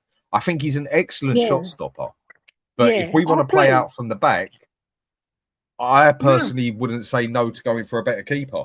I mean, I said this a little while back. And do you know what? The proof was in the pudding because they got him hitting it long a lot of the time. Not just in Europa League, they did it in the league as well. They were getting him to hit it long because we lost so many goals where he played a bad ball or he didn't find his man, right? And he panicked as well when the ball was played back to him, right? And he's not got quick feet when he's moving the ball. Right, so I can see us getting a better goalkeeper, all-round goalie, because also a lot of the teams that are not so technical in the league, they rely on their set pieces, right? And they work on them. Set pieces, he is not a good goalkeeper. He is not good. He's not. That is probably one of his worst bits. I think he improved a little bit on set pieces. But overall, I don't think I've seen enough improvement overall as a goalkeeper of what Ange wanted to do with him. Maybe Thomas Frank see this and want him to play a different way. But another way I've always seen Brentford play a majority of the time is like to play the ball out from the back as well, just not as suicidal as we do. Yeah. You know, like when you've got 3 people coming towards you and only 2 people to pass to, and you take a 30% chance pass from the back, where we take more chances in front of our own fucking goal with passing than we do in front of the other goal. I think that's a frustrating thing I always found. And that's why I never judge goalies. You know, when you look at goalkeeper reels, you've got to look at the whole lot, right? If he's good at crosses, if he's good at corners, set pieces, catching the ball, everything like that, right? Because if you looked at a reel of Vicario, you think, what a fabulous goalie, brilliant shot stopper. Then you see all the other stuff, you know, it puts a doubt in your mind that he's not going to be a top keeper. He's very good. He's a very good keeper. But he's not a good all-round keeper. No. He's brilliant at what he does, but actually quite fucking poor at what he can't do. Yeah. There's no in between with him in that aspect. What he's good at, he's fucking good at. What he's bad at, he's fucking piss poor at. Basically, Yeah. is how I see him. And I backed him up for a long time, but I think Roy just said it here perfectly. Also, Vicario gets bullied too often in the box. Yes, I totally agree. I totally agree. He's I mean, not when a we big played goalie. Arsenal that time, and their right back, what's his bloody name? I can't remember his name now. Kept going up to him, pinching his ass and pinching his hands, and he wouldn't even tell him to go away. Oh, that's Ben White. That's right. That's the one. And whereas if it would have been the Everton keeper, he'd have picked him up by the throat and thrown him on the floor. You know what I mean? That's what I want my goalkeeper to be like. A goalkeeper can get away with that crap on a dead ball situation. Imagine what Schmeichel would have done to him. Exactly. Goalkeepers have that little bit more. Yeah. Goalkeepers have that slightly little bit more right to be a bit more physical in the box, don't they? Yeah. But I'm not saying Vicario is a bad keeper. Not at all. No, I think he's one of the top 3 shot keeper. stoppers in the Premier League. But I just don't think he's a good all-round keeper. And this is where I've had the debates with people before. I would say Raya is a better all-round keeper than Vicario. But I'd say Vicario is a better shot stopper with better reflexes. I suppose it depends 100%. What you want your keeper to do. If you want your keeper to just basically be on his line and shot stop and boot the ball up the other end of the pitch, I think that's how you see the better side of Vicario. If you want your goalkeeper to be a ball-playing goalkeeper sort of thing, Vicario is not your man, is he? No. And I've seen him, right, where I've been at White Lane, I've been right close to him. He's a very slim guy. His hips are so narrow. He's tall, 6'4", right? Yeah, so but there's nothing of him. I'm broader than he is. Yeah, he's very slight, right? Sometimes that can work in favour of a keeper because he's 6'4". But when you're big, like Martinez, Schmeichel, Sells, there's other goalies that I can name, but when you're big and you make the goal look smaller, and when you're commanding with it and you control your box, it gives your defenders confidence as well. You know, it's a knock-on effect on your defenders. It is an effect we seem to have in it that our goalkeeper don't seem to trust the defence, and the defence don't seem to trust the goalkeeper. I have noticed that a few times in games, and that's something that Thomas Frankie's going to have to fix. Now, I don't think he will play the ball out from the back as much, but he will still do it. Yeah. But he won't do it to the extent that we did it with Ange. I suppose this is where it's going to be interesting to see what he basically does. And I've read a lot about AC Milan are interested in getting him because they're getting rid of their goalkeeper, basically, because he wants to go and his contract's coming to an end, if I read that right, or it's got a year, one or the other. And the AC Milan are very interested in him, but Inter Milan are still interested in him. Now, for the way they play, he'd work fine. I just don't think he's... I think we need to have a look for a different goalkeeper, but I don't think it's high on the list of what we got to do as such. If you want to put it in bulks of players we need to get rid of and change and whatever, I don't think he's in the top 3 list sort of thing. I'd put him in the 3rd box. Yeah. Like, okay, we've improved up front, we've improved in midfield, we've got our DM and everything. Oh, can we get a better goalkeeper? Let's go there. But that'd be a lot further down the list for me, personally. I don't think he's that much of a problem because he has actually saved us many a game as well. Oh, of course he has, with his shot stopping. Like you said, he's in the top 3. I'll put him up there as well. But I don't know about Kingsley either. He's one of those. I haven't seen enough of him. I haven't seen enough of him either. But he's what I have seen of him. He's more commanding in the air. He can catch the ball, and he comes out for it, and he's quite commanding. He's not as vocal as Vicario because Vicario's got a mouth on him. But until it gets into his box. Yeah. And then he shuts up. Why? Yeah, like at set pieces and corners, he doesn't shout, and he's like a little mouse. He won't push the player. Exactly. Push him out the way, for God's sake. And also, instruct your defenders to take the proper man. There's no continuity. They don't know what they're doing at corners, who they're marking. I saw Porro marking bloody Chris Wood. I mean, just asked here, Angus, Jordan Pickford. Yes, I would take Jordan Pickford. I personally think he's quite an underrated keeper. I don't think he's a world-class keeper, but I think he's a very good goalkeeper, and I think he's a better all-round goalkeeper than Vicario. He's more the goalkeeper that I would want in there because he's also got the physicality for it. He's also Yeah. got the aggression for it. You won't just be shouting because you're the other end of the pitch. You'll be shouting when you're in front of him as well. I personally think Pickford is quite underrated. I don't think he's special or whatever, but I think he's a very good goalkeeper. Yeah. Overall capability, I think he's better than Vicario. But that's just my I opinion. agree. But I agree Vicario with you. is a better shot stopper than Pickford and better reflex than Pickford. But if you Yeah. want to add everything up together, I'd take Pickford over Vicario personally. But again, I don't think it's a major thing that we need to look at just yet. Right, last thing I'll go with then, because Yeah. I've got a couple of things to do soon. Where is the first place do you think we need to look at for a player here that Frankie's going to look at for what system he plays? I mean, what is he going to play? A 3-5-2, 3-4-1-2? Is he going to play a 4-3-3, 4-2-3-1? I've seen him do all of them. But what position do you think we need more than anything? Have we got to seriously look at here? Let's say what two positions? Make it what three? We'll give us an option of three. 3 position, definitely 100% a number 6. Mm-hmm. Someone who's tough, been there, done it. Anchorman sort of thing.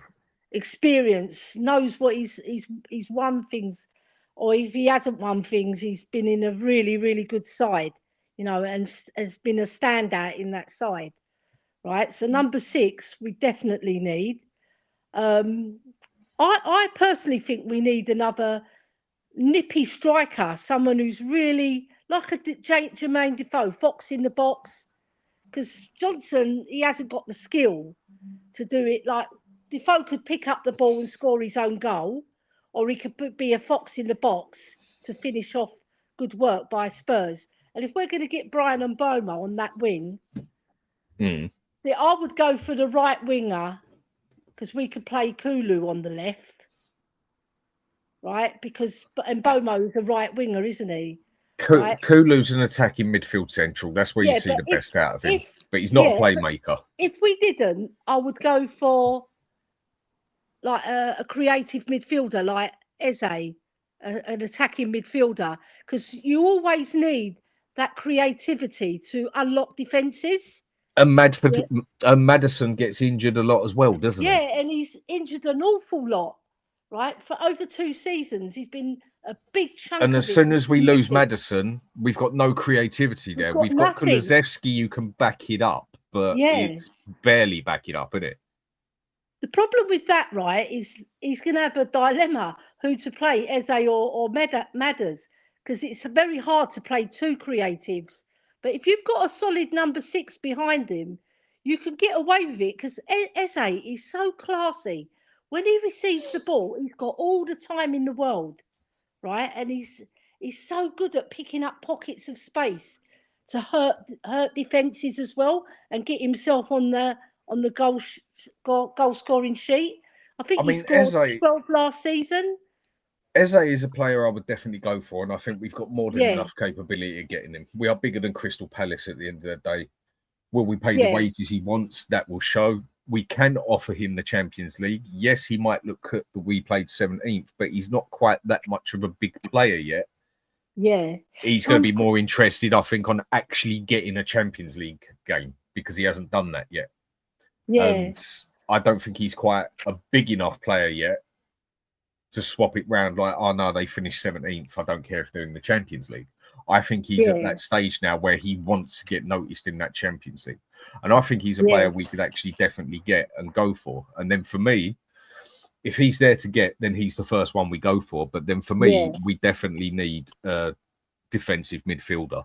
We definitely need someone who can control that ball. Get a fucking man on that pitch who's got a pair of balls on him, who is not scared at going in for a tackle or knocking a player out at the same time, as far as I'm concerned. Get someone on there who's a bit vicious. Get someone on there who's physical, who can take control of a game, basically. That is what I would like to see on there. I mean, the way Wanyama used to be for us, the way Gatasso used to be, stuff like that. Someone like how Roy Keane used to be. I know a player like Roy Keane or Patrick Vieira probably wouldn't survive in football these days because they get sent off every 5 minutes. But what I'm saying is a physical presence, I think is how I'm trying to put it. We've sort of agreed on that then. So a right winger, a creative, and a number 6 to make us more solid and get stuck in and win the ball and give it to the creatives. Yeah, We need someone give who it to can the start wingers. crossing that ball, because the only one we've got who Yeah. can cross the ball is Porro. Yeah, Johnson can't cross the ball, come shit, love nor money. He can't dribble with it. cannot cross the ball. He's got to Oh. be the quickest, slowest player I've ever seen. He's terrible on the bloody ball. He can't pass for shit, but he gets into that little place and taps it in the net. So, Yeah, okay, he's not who I would want as a right winger then to get the crosses in. But then I need to be able to rely that my striker, who at the moment is Solanke or Richarlison, is going to get 20 goals for me in the season. And this is where I am not a good enough coach to make that happen. This is where we need Thomas Frank to be good to make that sort of thing happen. yeah. I'm interested to see what he does with Solanke, because the club are going to keep him 100%. We're not going to sell him on. I'm interested to see how he's going to play him. I hope he plays him like Iriola did, and as an out-and-out number 9. Don't worry about all this fancy running around, wasting your energy, pressing. The other players can do that. And if you've got a number 6 and you've got a midfield that really works hard, you can avoid getting played through, right? And also, if you don't bloody play that high line, you're solid. What the fella just said here, Tequila, our midfielder snowflakes, Dan, they are a bunch of pussies.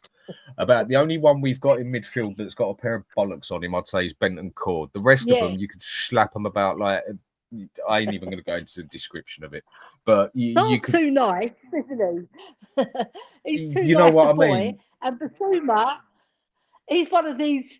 You can see what character. When you see Basuma in all the clips that we see outside of football, he's like a character. You know, he's like a joker, right? He's not a hard man, right? You need somebody who's tough in there, man. Bentancur is about the closest we have got for a tougher man in midfield. I mean, Basuma ain't tough. He looks geared up half the time, for God's sake. Sarr just runs about like a bit of fucking spaghetti.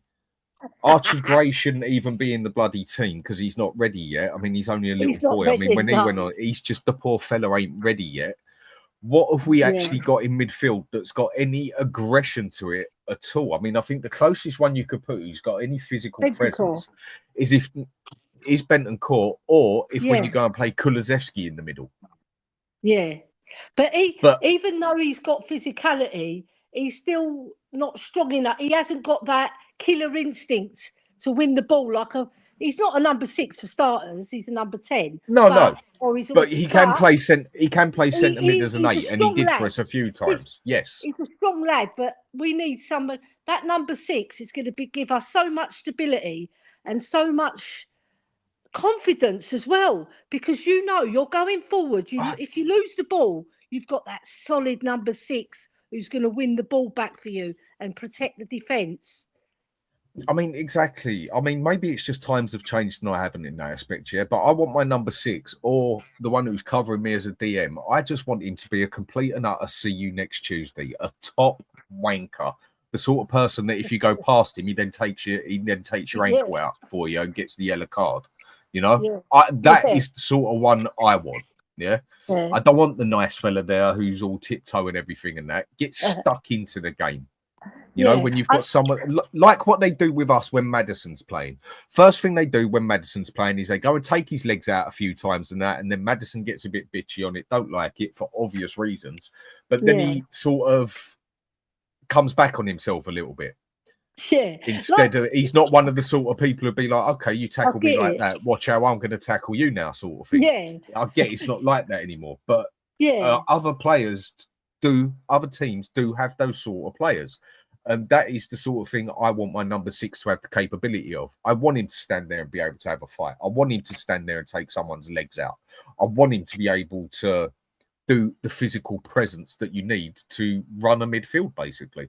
Because I feel you have to have a player in there with some physical presence.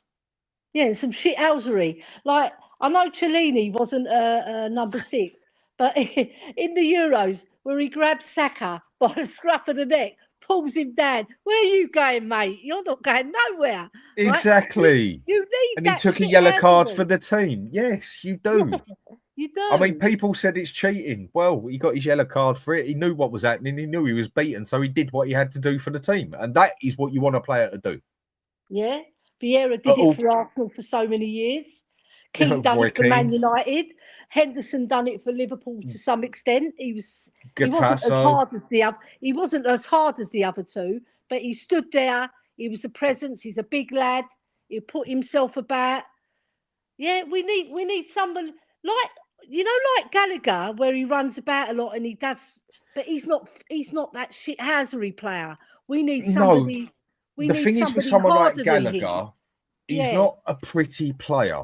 He's not a skillful player, but he's that sort of player that I think you notice him more when he's not on the pitch as such. Yeah. You'll notice more that he's not there than when he is there. I know that sounds like it contradicts itself, but I think a lot of people understand what I mean. He's that player that when he's not there, you think, fuck, where's he gone? We're missing him big time.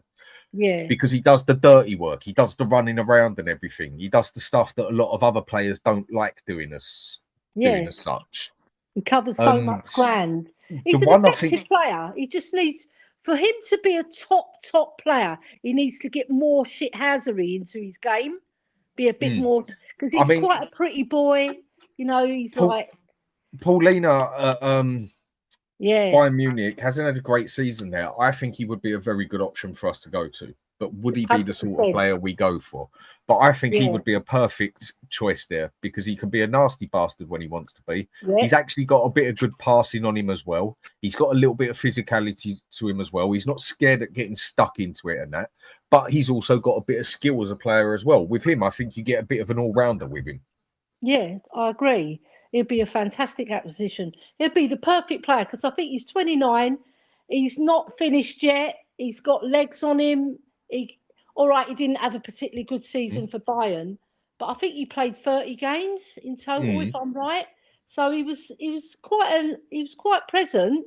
But I think with the Premier League, I think he'll do a lot because when he was at Fulham, he was their standout player. That's why he got his move to Bayern. You don't go to Bayern from Fulham to Bayern for no reason. Yeah. It doesn't normally happen that way, right? So. Yeah, I'd love him. I mean, it's like my mate Dave just said here. That's why I like Adam Walton. Brilliant passer, but also likes to put his foot in. Yeah. I wouldn't say no to Adam Walton at Spurs, but I would say no for the amount of money he'd cost.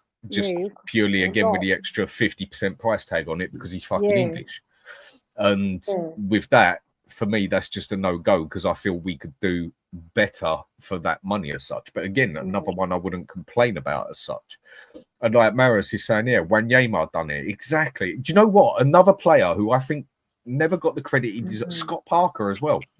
I think he was another one of those players that you noticed him more when he wasn't on the pitch than when he was on the pitch. Similar to very Gallagher. Cool, very calm, very calculated. Wasn't Very scared of getting stuck in, could pass the ball. I thought Scott Parker was a respectable player, personally. He's a player I wouldn't mind having now, basically, for what we haven't got, because he wasn't scared of getting stuck in either, was he? No, he was all right. He's similar to Gallagher. He got about the pitch, very energetic, good on the ball, good passer of the ball. With Scotty Parker, I don't think he had that Paulinho aggression in him either. If they just had that little bit more, like a bit of shithousery, bit of a bastard on the pitch, I think it'd elevate their game even more because people will be scared of them for starters, because players are wary of players that can take you out, right? Well, the other thing is as well, like what Dave just said here, the other thing is, I did forget to, we do need more English players as well. That is a problem. Yeah. We do actually need them. I think Paulinho's Brazilian, isn't he? Because there's a couple that we're getting rid of, and we need to make sure we've got a certain amount in there, don't we? Yeah, true. Yeah. My hubby's just come home. It's going to be a tricky one then. All right, then, Ellie. Well, I'm going to leave it at that then. And thanks for everyone for giving us a watch. Thanks for Mike and Brilliant Ellie for coming show. on. Appreciated. Give us a quick like and subscribe. Be much appreciated. And in the near future, I will be doing some more random, erratic shows. So Brilliant, Dan. have a good Brilliant. Friday night, everyone. Go out, have a piss up, get on it, do whatever you want to do, and enjoy Yeah. the fucking summer. See you later on. Take care. See ya. I'ma turn it up and then I'm gonna take it down.